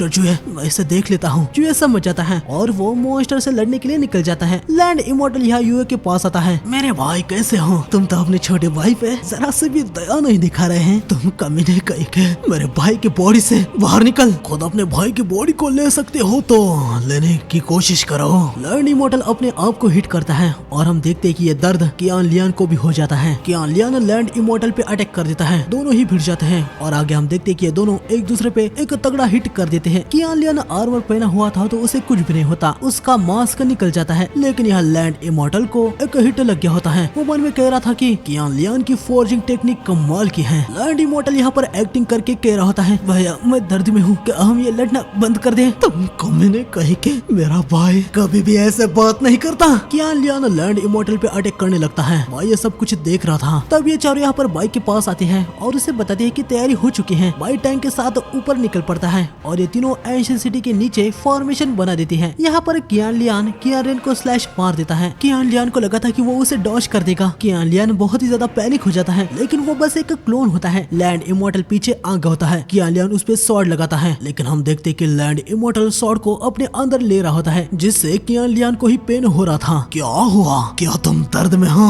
आगे बढ़ो, अपने भाई को मार दो, फिर तुम्हें कभी भी पेन नहीं होगा। कियान रेन भी यहाँ पर थोड़ा सा कॉन्शियसनेस में आ गया था। वो अपने भाई से कह रहा होता है कि वो उसे मार दे, लेकिन यकीनन कियान लियान ऐसा नहीं कर पाता। लैंड इमॉर्टल फिर से कियान रेन पे कब्जा करके कियान लियान को पकड़ लेता है और उसके आर्मर को निकाल देता है। मैं अपने ही भाई को नहीं मार सकता क्योंकि मैं तुम्हारे जैसा घटिया विलन नहीं हूँ। तुम्हारे कहने का क्या मतलब है? एम्परर किन को तुमने ही मार दिया था ना। मैंने तुम्हारी सारी बातें सुन ली। तुम्हें क्या लगता है हमें मार के तुम पहले की तरह थ्रोन को हासिल कर सकते हो? लगता है कि तुम भाइयों की टेलीपैथी माइंड को भी रीड कर सकती है। मैं प्रिंस हूँ तो थ्रोन तो मेरा ही हुआ ना। सिर्फ मैं ही हूँ जो शेंग डायनेस्टी को रिवाइव कर सकता है। तभी हम देखते कि कियान रेन अपने बॉडी के कंट्रोल में आके स्वॉर्ड को अपने अंदर घुसा देता है। इससे लैंड इमॉर्टल कियान रेन के बॉडी से अलग हो जाता है। कियान रेन भाई आप रो मत, आपने बहुत अच्छा किया, लेकिन सच में आप बैटल के लिए नहीं बने हैं। आपने इस ब्रॉड स्वॉर्ड को अपने एसेंस से बनाया है ना। स्टैब होने के बाद भी मुझे कुछ भी हर्ट नहीं हुआ। चिंता मत कीजिए, हम इस स्वॉर्ड के एसेंस के साथ हमेशा साथ में रहेंगे। लैंड इमॉर्टल यहाँ पर कियान लियान के आर्मर को पहन लेता है। मैं तुम दोनों को ही खत्म कर दूंगा। मुझे ऐसे अलविदा वाली स्पीच बिल्कुल भी पसंद नहीं है। लैंड इमॉर्टल अटैक कर देता है, लेकिन तभी हम देखते हैं कि अचानक से वो पीछे पटक जाता है। यकीनन बाई यहाँ पर आ गया होता है। बाई देखता है कि कियान लियान तो ठीक है, पर कियान लियान नहीं बच पाया। वैसे चिंता करने की कोई बात नहीं है। ब्रॉड स्वॉर्ड में अभी भी कियान रेन का एसेंस है, यानी वो फिर से रीइंकार्नेट हो जाएगा। बाई कियान लियान से पूछता है कि भाई उसका आर्मर कहाँ पर गया। कियान लियान बाई को पीछे देखने को कहता है। बाई अपनी स्वॉर्ड को लाता है और वो लैंड इमॉर्टल के अटैक को ब्लॉक कर देता है और उससे पीछे पटक देता है। तुम्हारे फाइनिंग वाले फिर से यहाँ पर आ गए। चलो बढ़िया है, मैं तुम्हारी स्ट्रॉन्ग बॉडी को ले लूंगा। अच्छा तो आर्मर में तुम हो? हाँ। लैंड इमॉर्टल प्रिंस, मैंने सुना है कि विजडम इमॉर्टल भी यहाँ पर है। कहाँ पर है वो? हाँ, तुम्हें कैसे पता चला? क्या तुम उसे देखना चाहते हो? सिंपल है, मुझे अपनी बॉडी दे दो, मैं तुम्हें उसके पास ले जाऊंगा। तुम्हें क्या लगता है मैं बेवकूफ हूँ? हाँ खैर, अब तुम चुपचाप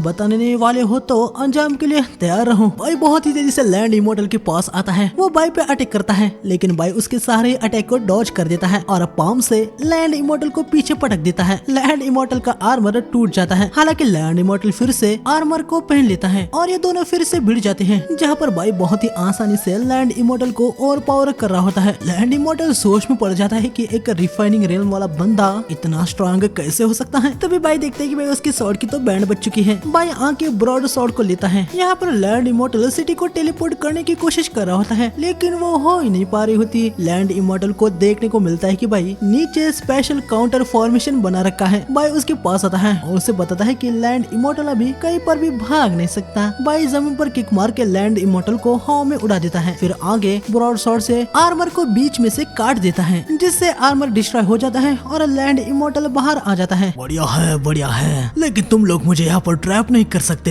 लैंड इमॉर्टल सभी घोस्ट को वापस बुला लेता है और आगे वो यहाँ सिटी के ऊपर एक पोर्टल बना देता है। तुम्हें क्या लगा था कि एंशिएंट सिटी को ब्लॉक करके तुम मुझे रोक लोगे? जो एनर्जी एंशिएंट सिटी ने जमा की है उससे मैंने अब रियल विजडम इमॉर्टल मैंशन को ओपन कर दिया है। आ जाओ, मैं तुम्हारा वहाँ पर वेट कर रहा हूँ। Land immortal real wisdom immortal mention में चला जाता है। अब ये लोग यहाँ पर समझ गए होते कि अब तक land immortal real wisdom immortal mention को एक्टिवेट कर रहा था। जो जाके वहाँ पर देखो जरा। ग्रैंड मास्टर पता नहीं क्यों अचानक से मेरा सर दर्द करने लगा है। बाई जुए के सारे नाटक समझ जाता है। खैर रूफे कहता है कि स्वॉर्ड मास्टर मैं जाता हूँ। रूफे गेट की तरफ जाता है, लेकिन पास जाने के बाद अचानक से उस पे थंडर से अटैक हो जाता है। वो उसे डॉज कर लेता है, लेकिन एक थंडर उससे हिट हो जाता है। जुए जाके रूफे को पकड़ लेता है। सभी इधर आते हैं। रूफे कहता है कि मैंशन में कुछ तो गड़बड़ है। इतना कहने के बाद वो बेहोश हो जाता है। भाई जुए को रूफे को हिल करने के लिए ले जाने को कहता है। तभी यूजुआन यहाँ पर आके रियल विजडम इमॉर्टल मैंशन को देखने लगता है। वो बहुत ही ज्यादा एक्साइटेड हो गया था कि अभी वो रियल विजडम इमॉर्टल मैंशन को देख रहा है। खैर यूजुआन सबको बताता है कि एंशिएंट बुक के अकॉर्डिंग यूनिटी रियल्म के कुछ कल्टीवेटर स्पेशल स्किल से खुद के मैंशन को बना सकते हैं, लेकिन यूजुआन ने भी आज तक ऐसे मैंशन को रियलिटी में नहीं देखा था। ये मैंशन डेड को भी रीइंकार्नेट कर सकता है और टाइम स्पेस को भी रिवर्स कर सकता है। बॉय पूछता है कि क्या इसके अंदर जाने का कोई तरीका है। यूजुआन बताता है कि ये जो स्पेशल स्किल है वो बहुत ही पहले ही लॉस्ट हो चुकी है। उसे भी इसके अंदर कैसे जाया जा सकता है इसके बारे में कुछ भी नहीं पता। बॉय कुछ कल्टीवेटर्स को यहाँ पर नजर रखने को कह के बाकी सबको सेक्ट में जाके आराम करने को कहता है। ग्रैंड मास्टर आप नहीं आ रहे हैं? नहीं, मैं इस एंशिएंट सिटी को एक्सप्लोर करने वाला हूँ। सब यहाँ से निकल जाते हैं। हम देखते कि लैंड इमॉर्टल ये सब बैठ के देख रहा होता है। उसका अभी बस एक ही मकसद होता है कि उसे बाई की बॉडी चाहिए। बाई यहाँ पर लिंक के पास आता है। लिंक घोस्ट को हैंडेस रियल्म में भेज रहा होता है। खैर बाई लिंक से पूछता है कि मैंशन में जो विजडम इमॉर्टल है क्या उसको पता है कि बाई फाउंडेशन रियल्म में कैसे जा सकता है। लिंक बताता है कि भाई उसे कुछ नहीं पता। बाई जाके खुद विजडम इमॉर्टल को इसके बारे में पूछ ले। अरे तुझे क्या लग रहा है कि मैं वहाँ पर नहीं जाना चाहता, लेकिन वहाँ पर इंटरेंस पे एक थंडर है। मुझे नहीं लगता कि वो थंडर तुम्हारे लेवल के कल्टीवेटर पे अटैक करेगा। हाँ तुम्हारे कहने का मतलब क्या है लिंक? मेरा यहाँ पर काम हो चुका है, मैं यहाँ से जा रहा हूँ। लिंक भाई यहाँ से निकल जाता है। मास्टर उसके कहने का क्या मतलब था? उसकी बातों से ऐसा लग रहा था कि आप वहाँ मैंशन को एक्सप्लोर करें। किसको पता, चलो सेक्ट में चलते हैं। अगले दिन हमें स्वॉर्ड सेक्ट में दिखाया जाता है, जहाँ पर हम देखते कि सभी अचानक से ही मैंशन में जाने के लिए तैयार थे। हमें पता चलता है कि भाई यूजुआन ने सबको ये बता के रखा था कि वहाँ विजडम इमॉर्टल मैंशन में बहुत ज्यादा रेयर और काफी कुछ मिस्टीरियस चीजें भी है। साथ ही वहाँ पर काफी सारा खजाना भी हो सकता है। इसीलिए सभी लालची होके वहाँ पर जाने के लिए तैयार हो गए थे। लेकिन भाई इन सबसे कहता है कि उनमें से कोई भी वहाँ पर नहीं जाने वाला। क्या वो लोग भूल चुके हैं कि वहाँ पर एक बहुत ही पावरफुल थंडर है? ये सुन के सभी शांत हो जाते हैं। आगे भाई कहता है कि कल वो खुद उस मैंशन में जाने वाला है। ये सुन के सभी हैरान हो जाते हैं। स्वॉर्ड मास्टर एंट्रेंस वाला थंडर बहुत ही ज्यादा पावरफुल था, उसकी वजह से मैं मरते मरते बचा हूँ। अगर आप अकेले वहाँ पर जाते हैं तो मुझे डर है, लेकिन मुझे ट्राई तो करना ही होगा। मास्टर लिंग ने जो कहा है उस पे आपको यकीन है? बाई बताता है कि लिंग उसे ऐसे ही झूठ नहीं बोलेगा, यानी लिंग ने जो कहा है बाई को उस पे यकीन होता है। बाई इन सबसे कहता है कि उसे कुछ नहीं होने वाला, वो सभी चिंता करना बंद कर दे। तभी ज़ोया यहाँ पर बड़ी ही चिंता में आती है। वो बताती है कि एक गड़बड़ हो चुकी है। रोग कल्टीवेटर मैंशन के अंदर चला गया है और थंडर ने उस पे अटैक नहीं किया। हमें इधर का थोड़ी देर पहले वाला सीन दिखाया जाता है, जहाँ प्लेसने सेक्ट वाले मैंशन पे पहरा दे रहे थे। तब यहाँ पर फाउंडेशन रियल्म का एक रोग कल्टीवेटर आता है। हम देखते कि बंदा इनके साथ बात करने लगता है और पीछे दूसरे कल्टीवेटर जा रहे होते हैं, लेकिन थंडर उन पे अटैक कर देता है। तब यह रोग कल्टीवेटर उधर की तरफ निकल पड़ता है और हम देखते हैं कि थंडर उस पे अटैक नहीं करता, वो गेट के अंदर चला जाता है। ये दोनों तुरंत ये बात ज़ोया को बताने के लिए निकल पड़ती है और अब यही बात ज़ोया ने इनको बता दी होती है, जो सुनने के बाद सभी के सभी हैरान हो गए होते हैं। और बाई को यहाँ पर 100% कंफर्म हो जाता है कि लिंग ने सही कहा था। साथ ही बाई को अभी ये पता चल चुका होता है कि फाउंडेशन रियल्म वाले वहाँ पर मैंशन में जा सकते हैं। मतलब यकीनन बाई फाउंडेशन रियल्म से नीचे है तो वो तो जा ही सकता है, लेकिन ये सभी नहीं जा सकते। ये लोग सोच लेते कि वो अपने कुछ डिसाइपल्स को बाई के साथ भेज देंगे। बाई इनसे कहता है कि उस जगह पे इमोर्टल्स है तो वो ज्यादा अपने डिसाइपल को ना भेजे। कितने डिसाइपल्स को भेजना है इसके बारे में वो आज रात सोच ले। रात में हमें टैंग और बाई को एक साथ दिखाया जाता है, जहाँ पर टैंग बाई से कह रही होती है कि वो भी मैंशन में आएगी, लेकिन बाई इसके लिए मना कर देता है। टैंग क्या तुम भूल चुकी हो कि वो एंशिएंट सिटी कैसे अपीयर हुई थी? हाँ मैं जानती हूँ मेरे ब्लड से। बिल्कुल समझ गई ना, इसलिए मैं तुम्हें वहाँ पर नहीं ले जा रहा। लेकिन मास्टर ऐसा भी हो सकता है कि लैंड इमॉर्टल को खत्म करने के लिए मेरा ब्लड ही की हो। नहीं ये डेंजरस है। सबसे पहले तुम मेरी डिसाइपल हो, मैं तुम्हें खतरे में नहीं डाल सकता। अगर मैं मर जाती हूँ तो आप कोई दूसरा डिसाइपल रख सकते हैं। मैं अपने लोगों को बचाने के लिए कल्टीवेशन कर रही हूँ। विजडम मैंशन मेरे किंगडम के ऊपर ही है। अगर ऐसे टाइम पे मैं पीछे हटती हूँ तो इमॉर्टल बनना या कल्टीवेशन करना मेरे लिए किसी काम का नहीं है। टैंक का ये जुनून देखने के बाद बाई उसे अपने साथ आने के लिए हाँ कर देता है। ये सुन के टैंक भी बहुत ही ज्यादा खुश हो जाती है। बाई टैंक को 3 बाम्बू स्टिक देता है और बताता है कि इसमें उसके स्वॉर्ड का एसेंस सील है। अगर कभी भी टैंक खतरे में होगी तो बस इसे निकाल के तोड़ना है। टैंक बाई इससे बहुत ही ज्यादा खुश हो जाती है। आगे हम देखते कि जिनियाओ भी यहाँ पर आती है और वो भी बाई के साथ मैंशन में जाने के लिए कह रही होती है। बाई उसे कह रहा होता है कि वो पहले हुआंगफू से इसके बारे में पूछ ले, लेकिन जिनियाओ कह रही होती है कि इसकी कोई भी जरूरत नहीं है। डीमन सेक्ट वाले अपना डिसीजन खुद सही लेते हैं, हुआंगफू उसे कंट्रोल नहीं कर सकता। जिनियाओ जिनिया तो भाई अपने आप से ही मान लेती है कि बाई उसको अपने साथ आने के लिए राजी हो चुका है। बाई उसे समझाने की कोशिश कर रहा था लेकिन वो मानती नहीं। खैर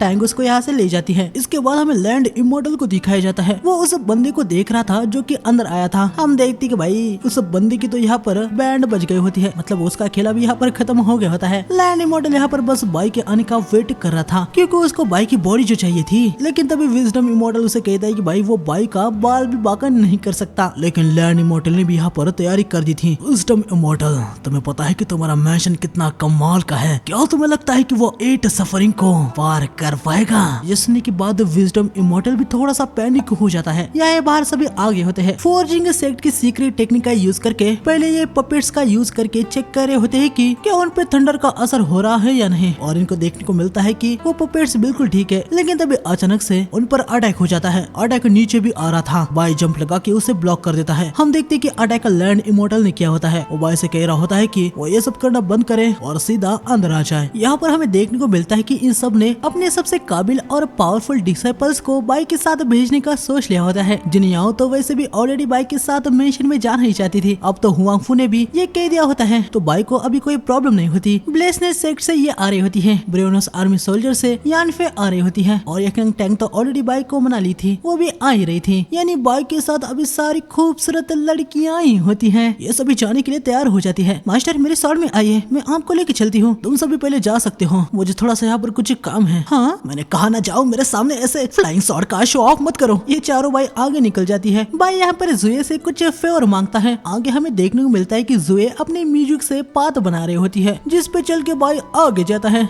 सच में यहाँ पर तो कोई भी थंडर नहीं आया, मैं थोड़ा सा डिसअपॉइंट हो गया। जुए भाई म्यूजिक का फ्लो बढ़ा के बाई को अंदर पटक देती है। लैंड इमॉर्टल यहाँ पर बहुत ही ज्यादा खुश हो गया होता है कि बाई फाइनली अंदर आ गया है। बढ़िया है, चलो मैं तुम्हारे लिए कुछ गिफ्ट तैयार करके रखता हूँ। ये सभी एक और पोर्टल से होके फाइनली विजडम मेंशन में आ जाते हैं। बाई यहाँ पर नीचे गिर रहा होता है। जिनियाओ आगे उसे पकड़ लेती है और सेफली नीचे लाती है। ये लोग कुछ समझ नहीं पा रहे होते कि आखिर ये जगह कैसी है। तभी टैंक को यहाँ पर एक पत्थर दिखता है जिसमें birth, ageing, illness, death, separation, hatred, कभी ना पूरे होने वाली विशेष, ऑब्सेशन, इन 8 सफरिंग के बारे में लिखा होता है। जो कोई भी इन 8 सफरिंग को पार कर लेगा वो इमॉर्टल बन जाएगा। बाई को तो भाई ये सब कुछ बकवास लगती है। तभी यहाँ पर first suffering, the suffering of birth activate हो जाती है। सामने एक पोर्टल बन गया होता है। बाई कहता है कि चलो चलते हैं। यहाँ आने के बाद इन चारों को ये जगह बहुत ही ज्यादा ब्यूटीफुल दिखते हैं। बाई इन सभी को एग्जिट को ढूंढने के लिए कहता है। तभी बाई को यहाँ पर एक अजीब सी स्मेल आती है। वो तुरंत सबको कहता है कि वो सांस लेना बंद कर दे और फोकस करे। लेकिन हम देखते कि भाई स्मेल का इफेक्ट इन पे हो भी गया होता है। ये चारों की चारों बाई से कह रहे होते हैं कि वो उनसे डेट करे। बाई के लिए चारों बाई आपस में ही लड़ने लगती है। बाई इससे कह रहा होता है कि यार तुम लोग ऐसे एनिमी के ट्रिक में मत फंसो। लेकिन भाई यहाँ पर ये लोग अभी कहाँ पर सुनने वाली होती है क्योंकि ये लोग ऑलरेडी इफेक्ट में आ चुकी थी। लैंड इमॉर्टल ये सब कुछ देखने के बाद बड़ा खुश हो रहा होता है। बाई यहाँ पर सटक जाती है। हम देखते कि वो यहाँ से सारी स्मोक को अपने अंदर ले लेता है। ये जगह नॉर्मल हो जाती है और ये चारों भी, इनको कुछ भी नहीं पता था कि इनके साथ आखिर क्या क्या हुआ है। तभी बाई इनको बताता है कि तुम सभी साइकिक स्मोक के इफेक्ट में चली गई थी। ये सुनने के बाद ये हैरान हो जाती है और पूछती कि क्या बाई ने उनके साथ कुछ कांड तो नहीं कर दिया। बाई उसे कह रहा होता है कि यार तुम लोग क्या सोच रहे हो, मैंने सारे साइकिक स्मोक को मेरे बॉडी के अंदर खींच लिया है, अभी तुम सभी लोग ठीक हो। ये सुनने के बाद ये लोग तो और भी ज्यादा हैरान हो जाते हैं और वो बाई से पूछ रहे होते कि आप ठीक तो है ना। तभी हम देखते कि बाई यहाँ पर एक भयंकर पाद मारता है। वो कहता है कि हाँ अब मैं ठीक हूँ। खैर अब इन लोगों ने first suffering, the suffering of birth को कंप्लीट कर दिया होता है। अब ये लोग सोच रहे होते कि इनको आगे क्या करना है। तब यहाँ पर जमीन थर थर कांपने लगती है। आगे हम देखते कि आसपास की दीवारें पास आने लगती हैं। ये सभी एक साथ दबने लगते हैं। लैंड इमॉर्टल कह रहा होता है कि बोले ही इल्यूजन से तुम लोग बच चुके हो, लेकिन सफरिंग ऑफ पेन के दर्द को अब एंजॉय करो। यहाँ पर बाई अपनी स्वॉर्ड से ऊपर एक स्लैश मारता है और रास्ता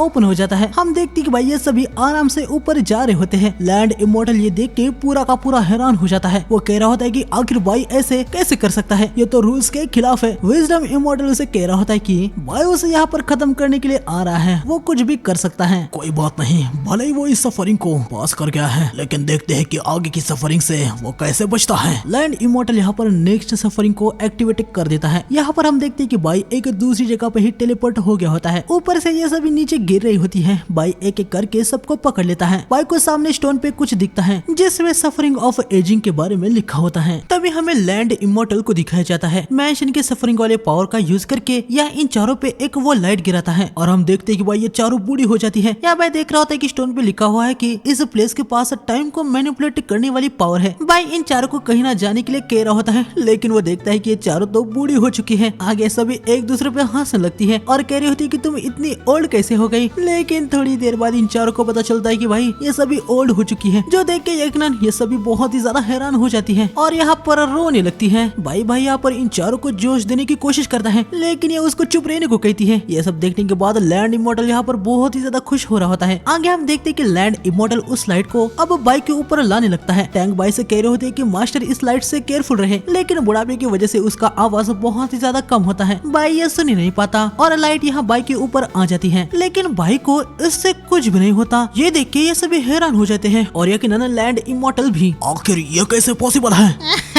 उस पे ये एजिंग वाली टेक्निक काम नहीं करेगी। तुम्हें कुछ पता है क्या? मुझे बताओ, ये मेथड उस पे काम क्यों नहीं कर रही? यकीनन मुझे सब कुछ पता है, मैं विजडम इमॉर्टल हूँ, लेकिन मैं तुम्हें क्यों बताऊँ? लैंड इमॉर्टल विजडम इमॉर्टल को पकड़ लेता है। विजडम इमॉर्टल उसे कह रहा होता है कि भाई वो बाई से पंगा लेना बंद कर दे, वो बाई का कुछ भी नहीं उखाड़ सकता। यहाँ तक बाकी के 8 सफरिंग से भी बाई को कुछ भी नहीं होने वाला। अगर लैंड इमॉर्टल में दम है तो वो जाके सीधा बाई से लड़ ले। लैंड इमॉर्टल विजडम इमॉर्टल को फेंक देता है, जिससे उसका जबड़ा अलग हो जाता है, लेकिन यकीनन ये एक इमॉर्टल है तो वो ठीक हो जाता है।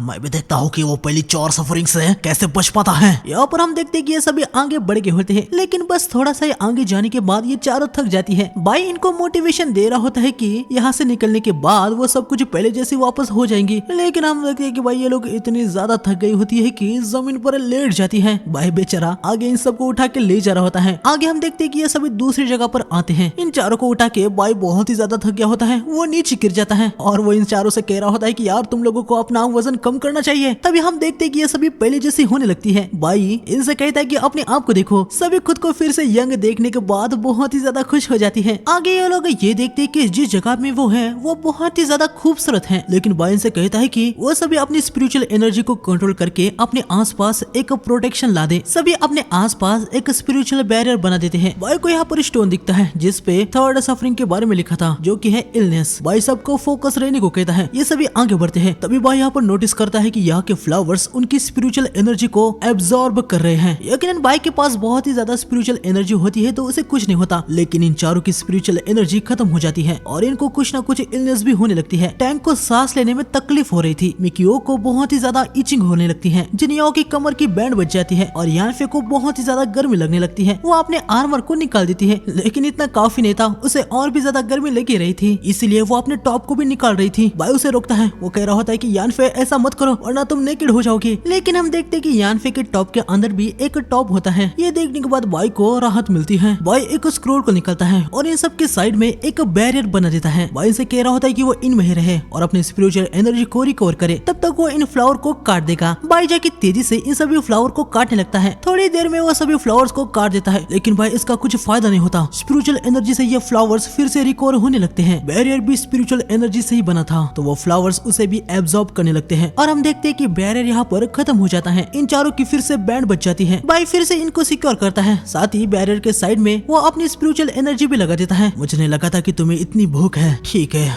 अब मैं तुमको जड़ से ही मिटा दूंगा। तुमको बहुत ही ज्यादा भूख है ना, देखते हैं कि तुम कितना खा पाते हो। बाई अपनी स्वॉर्ड से फिर से इन सभी को काटने लगता है। लैंड इमॉर्टल यहाँ पर हंस रहा होता है। वो कह रहा होता है कि कितनी बार भी बाई उनको काटता है लेकिन वो फिर से रिकवर हो ही जाएंगे। लेकिन यहाँ पर हम देखते हैं कि बाई अपनी स्पिरिचुअल एनर्जी को निकालता है। वो इतनी ज्यादा स्पिरिचुअल एनर्जी को निकाल रहा होता है कि ये प्लांट्स उससे हैंडल ही नहीं कर पाते और वो ओवरलोड से एक्सप्लोड होने लगते हैं। थोड़ी देर में सारे फ्लावर्स यहाँ पर खत्म हो जाते हैं। लैंड इमॉर्टल ये देखने के बाद बहुत ही ज्यादा हैरान हो जाता है। ये चारों यहाँ पर ठीक हो जाती है। यानफे भाई बहुत ही ज्यादा शर्मा गई होती है। वो तुरंत अपना आर्मर पहनने के लिए निकल जाती है। वो ठीक तो है ना? हाँ, उसका बस ट्रू कैरेक्टर बाहर आ गया। वैसे मास्टर आप ठीक तो है ना? आपने बहुत ही ज्यादा स्पिरिचुअल एनर्जी को लॉस्ट कर दिया है। हाँ स्वॉर्ड मास्टर, आप कुछ ज्यादा ही लापरवाह थे। अगर आप उनको फीड नहीं कर पाते तो मर जाते। बिल्कुल, अगर आप मारे जाते तो मेरी मास्टर मुझे ही ब्लेम करती। अरे कोई बात नहीं है, मेरे पास बहुत ही ज्यादा स्पिरिचुअल एनर्जी है, मैंने बस थोड़ी सी बाहर निकाल दी, इससे मुझे बेटर फील हो रहा है। ये सुनने के बाद ये तीनों की तीनों बहुत ही ज्यादा हैरान हो जाती है। टैंक बाई से पूछते हैं कि मास्टर आपका रिफाइनिंग लेवल में कितना लेवल है, पर बाई को अपना एग्जैक्ट नंबर पता नहीं होता है कि वो कितने लेवल का है। वो बताता है कि वो 66,660 से भी ज्यादा लेवल का है। ये सुनने के बाद ये तीनों हद से ज्यादा हैरान हो जाती है। यहाँ पर विजडम इमोर्टल बहुत ही ज्यादा हंस रहा होता है। मैंने तुमसे कहा था ना,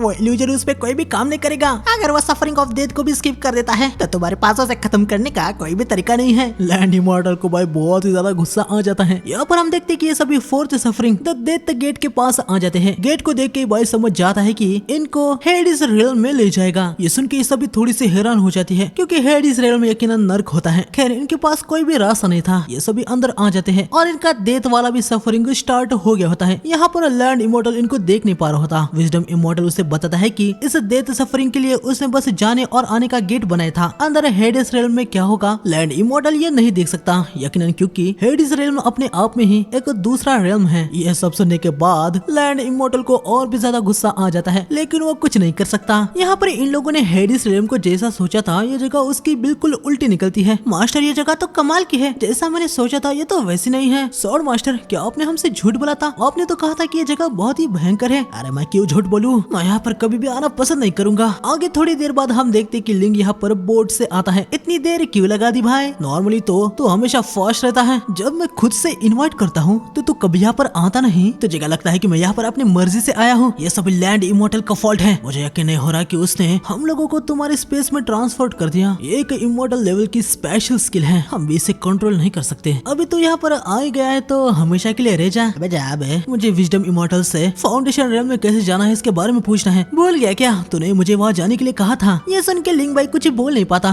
क्योंकि भाई एक्चुअली में सही कह रहा होता है। आगे ये चारों भी बोर्ड पर आ जाती हैं। लिंग भाई को बताता है कि उसके बॉस यानी यामा भाई से मिलना चाहते हैं, तो अभी सभी लोग उधर ही जा रहे हैं। आगे हम देखते हैं कि ये सभी फॉरगेटन ब्रिज के पास आगे होते हैं। हमें पता चलता है कि भाई यहाँ पर यूजर के लाइफ स्पैन के आंसू से एक स्पेशल सूप बनाया जाता है, जिसे पीने के बाद यूजर अपनी पास्ट की बुरी यादों को भूल जाता है। भाई इन सभी से कह रहा होता है कि चलो उनको भी वो सूप पीना होगा, उसको पिए बिना ब्रिज को क्रॉस नहीं किया जा सकता। इन सभी को इनका सूप मिल जाता है। इन सभी को अपने कुछ पास्ट की बुरी मेमोरीज दिखती है, तो ये चारों तुरंत इस सूप को पी जाती है। हमें बाई को दिखाया जाता है। अरे यार ये इतना फिर से क्यों? मैं इतना कैसे पीऊं? मिस मैंग, मैंने लास्ट टाइम भी इतना ही टप पिया था, तो इस बार इतना सारा क्यों? ये मेरा फॉल्ट नहीं है। क्या आपको याद नहीं है? ये सारे आपके आंसू हैं। हाँ मैं जानता हूँ, पर क्या मैं बस जरा सा नहीं पी सकता? प्लीज कुछ तो करो ना। हम अच्छे दोस्त है ना? वैसे भी मैं यहाँ पर डेड कहाँ पर हूँ? हाँ मैंने तो सिर्फ एक ही टब लाया है, अंदर और भी पड़े हुए हैं। अगर आप इसे अभी नहीं पीते हैं तो आपको बाद में इसे पीना ही है। ये सभी आंखें यहाँ पर बाई की बुरी मेमोरीज को देखने लगती है। हम देखते कि भाई कल्टीवेशन कर करके बेचारे भाई की बैंड बज गई होती है। भाई ये देखता है कि भाई ये चारों उसकी मेमोरीज को देख रही है और हंस रही है। भाई तुरंत यहाँ पर आ जाता है। वो इन सभी को यहाँ से निकलने को कहता है। आगे हम देखते हैं कि भाई इसे पीने लगता है। यहाँ पर लैंड इमोर्टल सोच रहा होता है कि अंदर बाई के साथ क्या हो रहा है। विजडम इमोर्टल उसे कह रहा होता है कि अगर यामा उनको वहाँ पर फोर्सफुली रोक देता है तो बाई और बाकी के बाहर नहीं आ सकते। ये सुनने के बाद लैंड इमोर्टल बड़ा ही गुस्सा हो जाता है क्योंकि अगर ऐसा होता है तो उसे बाई की बॉडी कहाँ मिलने वाली है। खैर वो विजडम इमोर्टल से कह रहा होता है कि बाई तो मरा नहीं है ना, तो वो हेडिस रियल्म में कैसे रह सकता है। लेकिन इस सवाल का विजडम इमोर्टल उसे कुछ भी जवाब नहीं देता। यहाँ हेडिस रियल्म में हम देखते हैं कि इतना सारा सूप पीने की वजह से बाई का पेट फूल गया होता है। खैर आगे सब यहाँ पर यामा के पास आते हैं और हमें देखने को मिलता है कि यमदेव तो भाई इसका फ्रेंड ही होता है। भाई उसके साथ मस्त से चेस खेल रहा था। यामा ने भाई इनको कुछ गिफ्ट भी दिए होते हैं। आगे हमें थोड़ी देर बाद लैंड इमोर्टल को दिखाया जाता है जहाँ पर वो देखता है कि बाई और बाकी के हेडिस रियल्म से बाहर आ चुके हैं। हालांकि लैंड इमोर्टल समझ नहीं पा रहा होता है कि बाई और बाकियों के पास वो आइटम्स क्या कर रहे हैं। तभी विजडम इमोर्टल कह रहा होता है कि अगर बाई रुकना नहीं चाहता तो यामा भी उसे रोक नहीं पा रहे हैं। ये समझने के बाद विजडम इमोर्टल भी हैरान था, यानी उसे अभी बाई का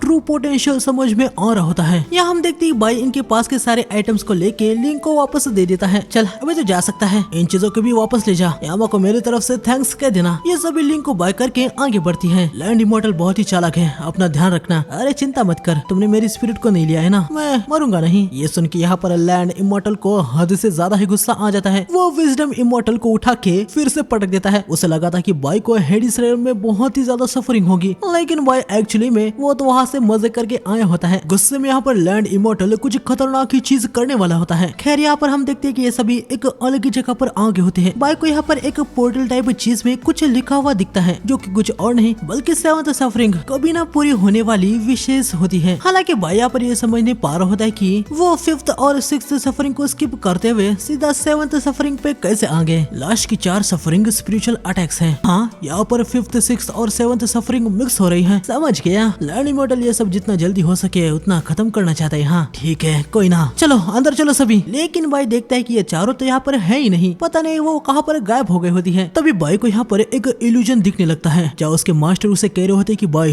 तुम अब तक फाउंडेशन रेल में रीच क्यों नहीं कर पाए, लगता है कि तुम उतने काबिल नहीं हो जितना मैंने तुम्हें समझा था। भाई को एक दूसरा इल्यूजन दिखता है, जहाँ पर उसके पेरेंट्स उसे छोड़ के जा रहे होते हैं। इन दोनों से भाई को उतना कुछ घंटा फर्क नहीं पड़ता, लेकिन तीसरे इल्यूजन में भाई को फाउंडेशन एस्टेब्लिशमेंट की बुक दिखती है, जिसे देखने के बाद वो हैरान हो जाता है। इसके बाद हमें टैंक को दिखाया जाता है, जिसे भी ऐसा इल्यूजन दिख रहा था कि उसके डैड उसके बारे में बुरा सोचते हैं। ये देखने के बाद वो बेचारी रोने लगती है। मिकियाओ को भी ऐसा इल्यूजन दिखाया जा रहा होता है कि उसके फैमिली ने उसको निकाला फेंक दिया। हालांकि हम देखते हैं कि मिकियाओ को इससे घंटा फर्क नहीं पड़ता। जिनियाओ का ऐसा इल्यूजन दिख रहा होता है कि जहाँ पर भाई हुआंगफू से कह रहा होता है कि ओए हुआंगफू, तुमने मुझे अपने इतने काबिल डिसाइपल से क्यों नहीं मिलाया। हाँ, ये देख के तो भाई जिनियाओ बहुत ही ज्यादा खुश हो रही होती है। आखिर में यानफे को ऐसा इल्यूजन दिखाया जाता है, जहाँ पर वो एक वुमेन होने की वजह से उसके मास्टर उसे उतना कुछ खास सोल्जर नहीं मानते, लेकिन यह सभी स्ट्रॉन्ग माइंड सेट वाली होती है। ये जानते हैं कि इनके सामने कुछ और नहीं बल्कि इल्यूजन है। भाई इल्यूजन को तोड़ने लगता है। मेरे मास्टर इमोर्टल रेल्म में होने के बावजूद मुझे हरा नहीं सकते। वो मेरी नाकामयाबी के लिए मुझे ब्लेम बिल्कुल भी नहीं कर सकते। मैं एक ऑर्फन हूँ, इसके लिए मेरे पेरेंट्स को ब्लेम करना बेकार है। मैंने उनको कभी देखा तक नहीं, इसलिए ना ही तो मैं उनसे प्यार करता हूँ ना ही हेट करता हूँ। दिक्कत देने वाले तुम थे। अगर तुमने अपने पेज को फ्लिप नहीं किया होता तो शायद मैं तुम पे यकीन भी कर लेता। हम देखते कि भाई इस पे तो कुछ लिखा ही हुआ नहीं होता। भाई इसे भी काट देता है। आगे हम देखते हैं कि ये सभी भी अपने इल्यूजन को तोड़ देते हैं। यहाँ पर लैंड इमॉर्टल को बहुत ही ज्यादा गुस्सा आ गया होता है कि भाई इनमें से कोई भी बेवकूफ नहीं बना, लेकिन वो कहता है कि कोई ना, ये तो बस शुरुआत है। यहाँ पर इन सभी को पता चल गया होता है कि भाई उनके अंदर के इनर डीमन की वजह से ये इल्यूजन बने थे। तभी हम देखते कि इनके इनर डीमन से यह क्रिस्टल से एक स्नेक बन जाता है, जो कि इन पे क्रिस्टल से ही अटैक कर देता है। भाई बाम्बू स्टिक से सराउंड पे एक बैरियर बना देता है। स्नेक लगातार अटैक किया ही जा रहा था, बैरियर टूटने लगता है। भाई इन सभी को स्टिक देता है और बताता है कि वो सभी डिफेंस के लिए इसका यूज कर ले, वो जाके मॉन्स्टर को खत्म कर देगा। ये सभी अलग अलग डायरेक्शन में भागने लगते हैं। स्नेक टैंक की तरफ अटैक करने के लिए जाता है, वो अपने साइड में एक बैरियर बना देती है। तभी भाई स्नेक का अटेंशन अपनी तरफ करता है। भाई स्नेक पे 3 स्ट्राइक मारता है और एक जंप लगा के उसके सर को डिस्ट्रॉय कर देता है। हम देखते कि ये स्नेक भाई यहाँ पर खत्म हो गया होता है। तभी स्नेक के अंदर से भाई को यहाँ पर एक मून स्टोन मिलता है। ये चारों भाई के पास आती हैं। वो उससे पूछ रहे होते हैं कि आप ठीक तो है ना। भाई सभी से कह रहा होता है कि तुम सभी अपने इनर डीमन से यहाँ पर जितने हो सके उतने स्नेक बनाओ ताकि मैं जेम स्टोन को कलेक्ट कर पाऊँ। ये सुन के भाई ये सभी हैरान ही हो जाती हैं। आगे हमें सीधा कुछ दिनों बाद दिखाया जाता है, जहाँ पर हम देखते हैं कि स्नेक को मार मार के भाई ने 1100 से भी ज्यादा जेम्स को हासिल कर दिया होता है। भाई इनसे कह रहा होता है कि वो लोग और भी ज्यादा स्नेक को बनाए, लेकिन इन सब के अंदर का इनर डीमन भाई यहाँ पर खत्म हो गया था। बस यानफई एक और स्नेक को बना पाती है। भाई उसे खत्म करना शुरू कर देता है। तब यहाँ पर जिनियाओ से एक छोटा सा स्नेक बन गया होता है। टैंग उसे देख लेती है, वो जिनियाओ को उसे प्रोटेक्ट करती है। हालांकि उसे जरा सी चोट लग जाती है। यानफे स्नेक को काट देती है, लेकिन यानफे देखती है कि इस स्नेक को खत्म करने के बाद भी वो जेमस्टोन में नहीं बदला। तभी हम देखते कि ये स्नेक टैंक के ब्लड को पी जाता है और वो बहुत ही ज्यादा बड़ा बन जाता है। टैंक भी समझ जाती है कि स्नेक उसके ब्लड की वजह से ही इतना बड़ा हो चुका है। स्नेक इन पे अटैक कर देता है। ये सभी साइड में हो जाती है। तभी भाई यहाँ पर आता है। वो पूछता है कि तुम सभी ठीक तो हो ना, आखिर यहाँ पर क्या चल रहा है। जिनियाओ बताती है कि अचानक से ये स्नेक बहुत ही ज्यादा बड़ा हो गया। भाई टैंक के हाथ पे घाव देखता है। वो भी समझ जाता है कि अचानक से ये स्नेक इतना बड़ा क्यों हुआ। भाई स्नेक पे अटैक करने लगता है, लेकिन ये स्नेक काफी ज्यादा टफ था। भाई एक जंप लगा के स्नेक के सर पर अपने स्वॉर्ड को घुसा देता है और स्नेक यहाँ पर खत्म हो जाता है। ड्रैगन बॉल ब्लड पीने के बाद ये और भी ज्यादा स्ट्रॉन्गर हो गया था। टैंक अपने आप को बैंडेज कर लो और इस स्टोरिंग स्टोन से इस सारी जगह को स्कैन कर दो। ये जवान बाद में इसे स्टडी कर लेगा। हाँ मास्टर, मुझ पे छोड़ दीजिए, एक्सप्लोरिंग करने में मैं माहिर हूँ। टैंक इस जगह का डाटा कलेक्ट करने लगती है। यहाँ पर अभी लैंड इमोर्टल भी समझ गया होता है कि टैंक ड्रैगन बॉल ब्लड की वंशज है। लैंड इमोर्टल बहुत ही ज्यादा खुश हो जाता है। विजडम इमोर्टल कह रहा होता है कि भाई ने यहाँ पर ड्रैगन बॉल ब्लड की वंशज को क्यों लाया। इसके बाद हमें डिलाइट हाउस में दिखाया जाता है, जहाँ पर हम देखते हैं कि डीमन रेल्म से एक लड़की यहाँ पर आई होती है। वो जुए को बताती है कि उसके फादर यानी डीमन लॉर्ड मर चुके हैं। ये सुनने के बाद जुए काफी ज्यादा हैरान हो जाती है। आगे जुए को इस लड़की से पता चलता है कि अभी वो जुए को डीमन रेल्म में राज करने के लिए बुलाने के लिए आई होती है, क्योंकि जुए के पास ही सबसे ज्यादा प्योर डीमन ब्लड होता है। अगर वो ऐसा नहीं करती है तो शायद से वहाँ के डीमन पागल होकर यहाँ इस वर्ल्ड में अटैक भी कर सकते हैं। यहाँ पर अभी हम देखते हैं कि बाई अपने इनर डीमन को निकाल के इनकी ट्रेनिंग ले रहा होता है और टैंग अभी भी इधर का डाटा कलेक्ट कर रही थी। लैंड इमॉर्टल भाई ये सब कुछ देख के बहुत ही ज्यादा बोर हो गया था। अभी वो खुद से ही टैंग को पकड़ने का सोच लेता है। लैंड इमॉर्टल वहां जाता है। यहाँ पर टैंग ने अभी सारा डाटा कलेक्ट कर दिया होता है। बाई को कुछ समझ नहीं आ रहा होता है कि इस प्लेस से कैसे निकले। अभी वो इस पूरी जगह को ही तबाह करने का सोच रहा होता है, लेकिन तभी लैंड इमॉर्टल यहाँ पर आ जाता है। तो आखिर तुम यहाँ पर आ ही गए। हाँ, मुझे पहले ही इस प्लेस को डिस्ट्रॉय कर देना चाहिए था। लैंड इमॉर्टल भाई बाई ने कमाए हुए सारी क्रिस्टल को लेने लगता है। और मेरे क्रिस्टल क्यों ले रहे हो? अगर तुम्हारा इनर डीमन तुम्हें खत्म नहीं कर सकता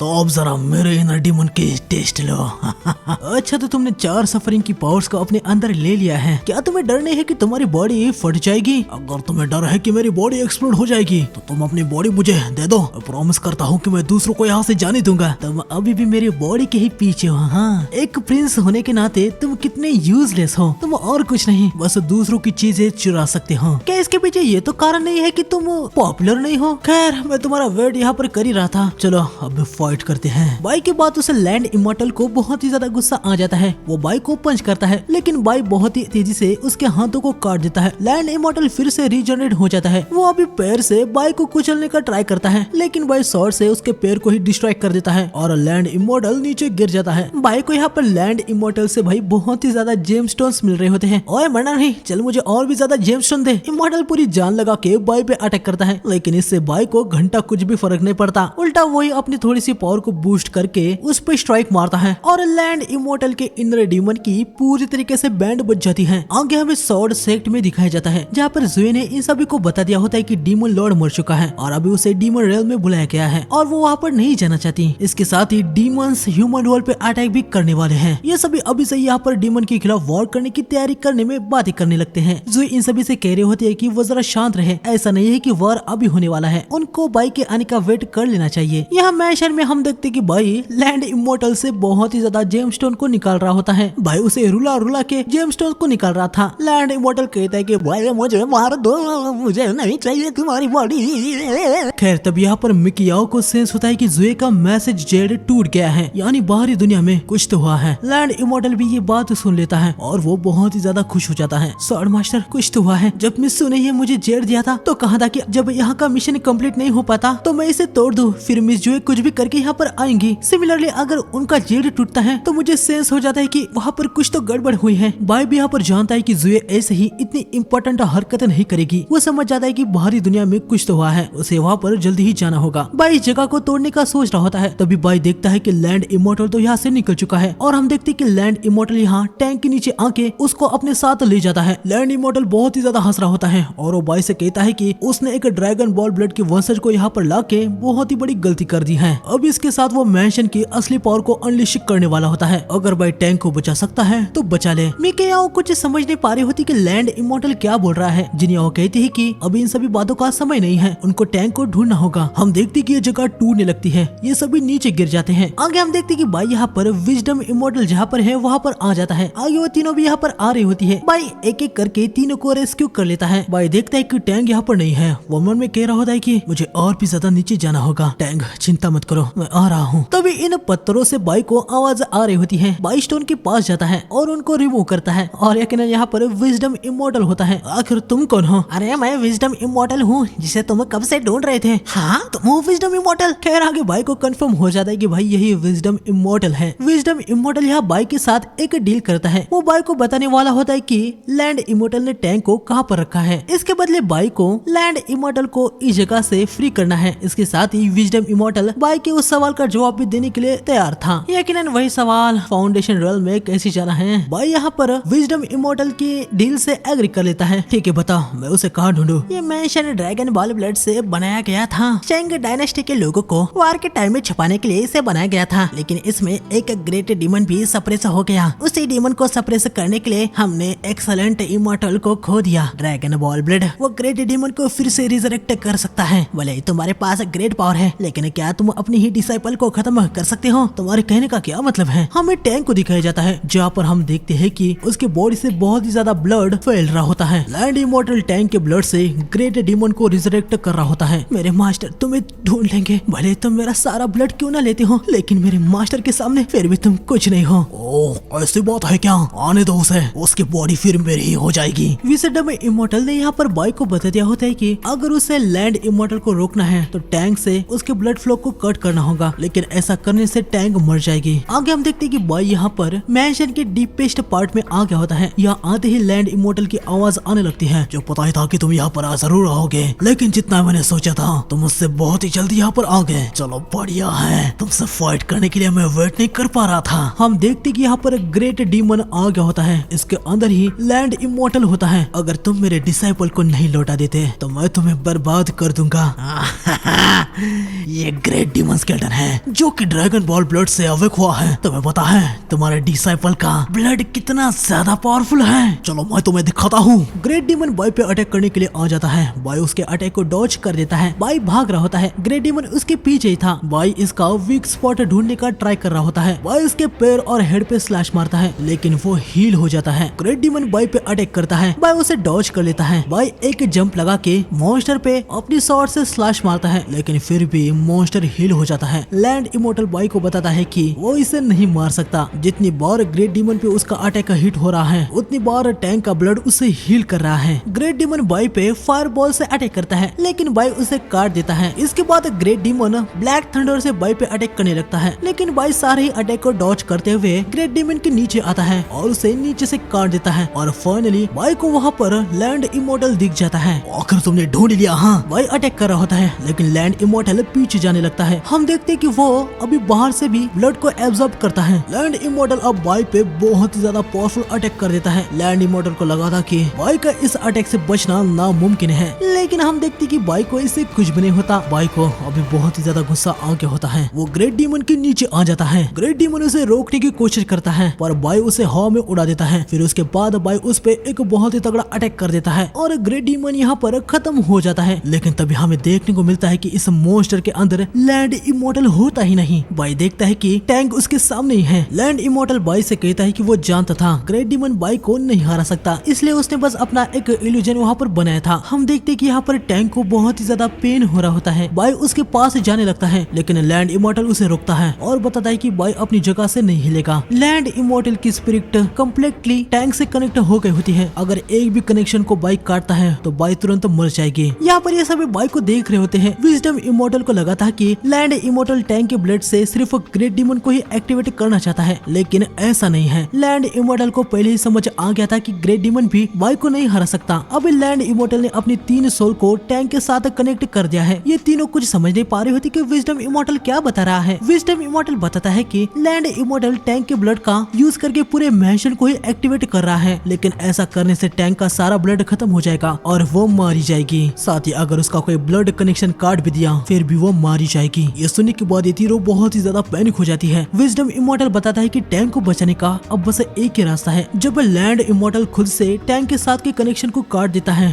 तभी वो बच सकती है। यहाँ बाहर पे हम देखते हैं कि विजडम इमोर्टल का मैंशन टूटने लगता है। सॉर्ड सेक्ट वाली सिटी के ऊपर एक बैरियर बना दिए होते हैं। यहाँ पर लैंड इमोर्टल बॉय से कहता है कि टैंक के ब्लड से वो पूरे मैंशन को एक्टिवेट कर रहा है। यहाँ के सभी लोग मर जाएंगे। अगर वो अपने डिसाइपल को बचाना चाहता है तो अपने बॉडी को दे दे। बाय लैंड इमोर्टल से कहता है कि वो उसकी बॉडी को ले सकता है। ये सुनने के बाद टैंक तुरंत बाई को ऐसा करने से रोक देती है, लेकिन बाई उसकी कुछ सुनता नहीं। जल्दी मेरे बॉडी को ले लो, वरना मैंशन को एक्टिवेट करने के बाद भी तुम मुझे नहीं हरा पाओगे। लैंड इमोर्टल टैंक के अंदर जो अपनी 3 सोल डाली थी वो निकालता है। वो बाई से कह रहा होता है कि अब बाई उसकी बॉडी को उसको दे रहा है तो वो टैंक का कोई भी ब्लड नहीं लेने वाला। अब तो मेरी बॉडी को लेने ही वाले हो तो मुझे अपने डिसाइपल से कुछ आखिरी शब्द कहने दो। टैंक, तुम्हें याद है मैंशन में आने से पहले मैंने तुम्हें कुछ दिया था। जब मेरी बॉडी लूज हो जाएगी तुम बस उनको निकाल के मुझे दिखा देना, वो मुझे रिप्रेजेंट करेंगे। आपका मतलब वो बाम्बू? ठीक है लैंड इमोर्टल, अब तुम मेरी बॉडी को ले सकते हो। लैंड इमोर्टल अपनी 2 सोल्स को बाई के पास लाता है, लेकिन जैसे ही सोल्स बाई के पास आती है बाई उनको पकड़ लेता है। लैंड इमोर्टल बाई से कह रहा होता है कि वो ये क्या कर रहा है। उसके एक सोल अभी भी टैंक के पास है, लेकिन बाई उसे कहता है कि मेरी डिसाइपल एक को तो झेल ही लेगी। हम देखते हैं कि बाई लैंड इमोर्टल की सोल को डिस्ट्रॉय करने लगता है। वो टैंक को इशारा करता है, तभी टैंक यहाँ पर बाम्बू को तोड़ देती है और हम देखते हैं कि लैंड इमोर्टल की 3rd सोल भी खत्म होने लगती है। यहाँ पर विजडम इमोर्टल बाई के प्लान से हैरानी हो जाता है। हम देखते हैं कि वहाँ पर बहुत ही बड़ा स्पिरिचुअल एक्सप्लोजन हो जाता है। खैर हम देखते हैं कि टैंक ठीक होती है। बाई उसे अपने पास लाता है। क्या मैं मर गई? पागल, लिंग यहाँ पर नहीं है, हम दोनों जिंदा हैं। हाँ, मास्टर हम जीत गए। बिल्कुल, मैंने उसे खत्म कर दिया। इतना बड़ा एक्सप्लोजन होने के बाद भी टैंक जिंदा कैसे है इससे वो हैरान थी। बाय उसे बताता है कि जो बाम्बू उसने उसको दिया था उसने टैंक के आसपास एक शील्ड बना ली थी जिससे उसे कुछ हुआ नहीं। आगे दोनों इनके पास आ जाते हैं। टैंक यहाँ पर बेहोश हो गई होती है। बाय यहाँ पर विजडम इमॉर्टल के पास आके उसको तुरंत सबको बाहर टेलीपोर्ट करने को कह रहा होता है, लेकिन हम देखते कि विजडम इमॉर्टल यहाँ पर बहुत ही ज्यादा डर चुका था। वो बाय को बताता है कि बाय ने अभी अभी मैंशन के मेन कंट्रोल को तोड़ दिया है, बाहर जाके भी कुछ फायदा नहीं है क्योंकि मैंशन का कोर डिस्ट्रॉय हो चुका है, मैंशन अब तबाह हो रहा होगा। ये सुनने के बाद ये सभी काफी हैरान हो जाते हैं। बाय कहता है कि फिर तो उनको जल्दी से बाहर जाना होगा। विजडम इमॉर्टल बताता है कि इसका कोई फायदा नहीं है, मैंशन उसने बनाया है, इसके कोलैप्स होने के वक्त 100 माइल की हर चीज तबाह हो जाएगी। लेकिन बाय विजडम इमॉर्टल की कोई बात नहीं सुनता। वो उसे कहता है कि वो उनको तुरंत बाहर टेलीपोर्ट कर दे। विजडम इमॉर्टल ने सभी को बाहर टेलीपोर्ट कर देता है। हम देखते हैं कि मैंशन तो कब का कोलैप्स होना शुरू हो गया था। सारे सेक्ट वाले मिलके बैरियर बना दिए होते हैं। बड़ी मुश्किल से वो किंगडम को प्रोटेक्ट कर रहे थे। तभी मैंशन से एक बड़ा एक्सप्लोजन होने लगता है जिसे लोग रोक नहीं पा रहे होते हैं। मैसो, हम इसे नहीं रोक पाएंगे। वांगफू, तुम क्या करने की सोच रहे हो? आप सभी के साथ यहाँ से निकल जाइए, मैं इसको रोक लेता हूँ। हम सभी यहाँ पर नहीं मर सकते। नहीं, मैं भी रुकूंगी वरना भाई मुझे माफ नहीं करेगा। अगर उसे आना होता तो अब तक वो बाहर आ जाता। ओए, किसके बारे में बात कर रहे हो? हाँ, ये सभी यहाँ पर बहुत ही ज्यादा खुश हो जाते हैं, यकीनन क्योंकि बाई बाहर आ गया होता है। बाई सबको पीछे जाने को कहता है। विजडम इमॉर्टल को वो जुए के पास दे देता है। मैंशन पूरी तरीके से एक्सप्लोड होने लगता है। सभी यहाँ से निकल जाते हैं। वांगफू अपने स्वॉर्ड में अपने एसेंस को डाल देता है। वो बाई को बताता है कि इससे वो कुछ देर के लिए हवा में उड़ सकता है। बाई अपने सी ऑफ की से पूरी के पूरे मैंशन को एब्जॉर्ब करने लगता है। सभी के सभी बाई को ऐसा करते हुए देख के बहुत ही ज्यादा हैरान हो रहे होते हैं। थोड़ी देर बाद हम देखते हैं कि बाई पूरे के पूरे मैंशन को अपने अंदर एब्जॉर्ब कर लेता है। ये देखने के बाद सबके सब हद से ज्यादा हैरान हो गए होते हैं और नॉर्मल लोग बहुत ही ज्यादा खुश हो गए होते हैं कि अभी वो सेफ है। आगे हमें कुछ दिनों बाद दिखाया जाता है। हम देखते हैं कि टैंक को अभी होश आया था। जिन्हें यायो यहीं पर थी। वो टैंक को सब कुछ बताती थी कि आखिर क्या क्या हुआ था। यह सब सुनने के बाद वो काफी ज्यादा हैरान हो गई थी। इसके बाद हमें बाई को यहाँ पर विजडम इमॉर्टल के पास दिखाया जाता है। यकीनन बाई के सवाल का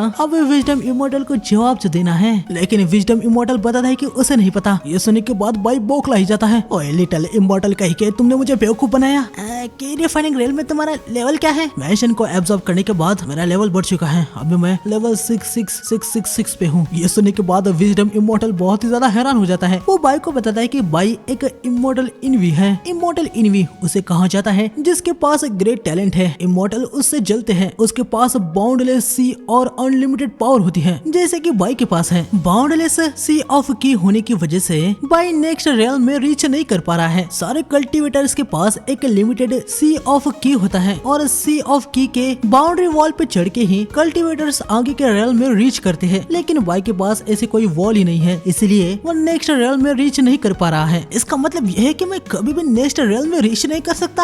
अरे यार, तुमने मुझे बेवकूफ बना दिया। नहीं, ऐसी बात नहीं है। वैसे मुझे मेथड तो पता नहीं है, लेकिन मैंने एंशिएंट म्यूरल पे देखा था पहला व्यक्ति जो इमॉर्टल इनवी था वो कम से कम फाउंडेशन रियल्म में रीच कर लिया था। क्या सच में? हाँ। अरे यार, लेकिन क्या फायदा, तुम्हें तो मेथड ही पता नहीं है। तुम इतने पावरफुल हो, तुम्हें कोई भी हरा नहीं सकता, तो फाउंडेशन रियल्म में क्यों रीच करना चाहते हो? क्योंकि मैं उड़ नहीं पाता और ये कूल नहीं लगता। खैर, आगे विजडम इमॉर्टल से बाई को ये भी इंफॉर्मेशन मिलती है कि डीमंस को भी फर्स्ट इमॉर्टल इनवी के बारे में पता है। ये सुनते ही बाई थोड़ा सा एक्साइटेड हो जाता है। इसके बाद हमें बाई को यकीनन डिलाइट हाउस में दिखाया जाता है, जहाँ जोए को बाई अपना सारा मैटर बता देती है कि उसके डैड का खेल खत्म हो चुका है। डीमन उसे फोर्सफुली डीमन रियल्म में आने के लिए कह रहे हैं। बाई बस उसकी थोड़ी सी हेल्प कर दे कि डीमन रियल्म वाले उसे फोर्स न कर पाए। बाई यहाँ पर जुए की हेल्प करने के लिए तैयार था, लेकिन वो एक कंडीशन रखता है। वो बताता है कि उसे जुए की पूर्वज की ग्रह में कुछ खोज करनी है। इसके बाद हमें डीमन रियल्म में उसी लड़की को दिखाया जाता है। वो जुए के पास गई थी ना, वही। वो यहाँ पर एक बंदे से कहती है कि उसने न्यूज को फैला दिया है कि डीमन लॉर्ड मर चुके हैं। ये बंदा और कोई नहीं बल्कि जुए का भाई होता है। बढ़िया है, अभी मुझे बस मेरे बहन का वेट करना है। तो यार, सीजन 1 में बस इतना ही था। इस एनिमे का सीजन 2 आया नहीं और पता नहीं कब आएगा। मतलब एनिमे की स्टोरी बस इतनी ही है। तो वीडियो अच्छा लगे तो प्लीज चैनल को सब्सक्राइब कर देना, वीडियो को हाइप कर देना, लाइक कर देना। मिलते हैं नेक्स्ट वीडियो में, तब तक के लिए सावधान गाइस।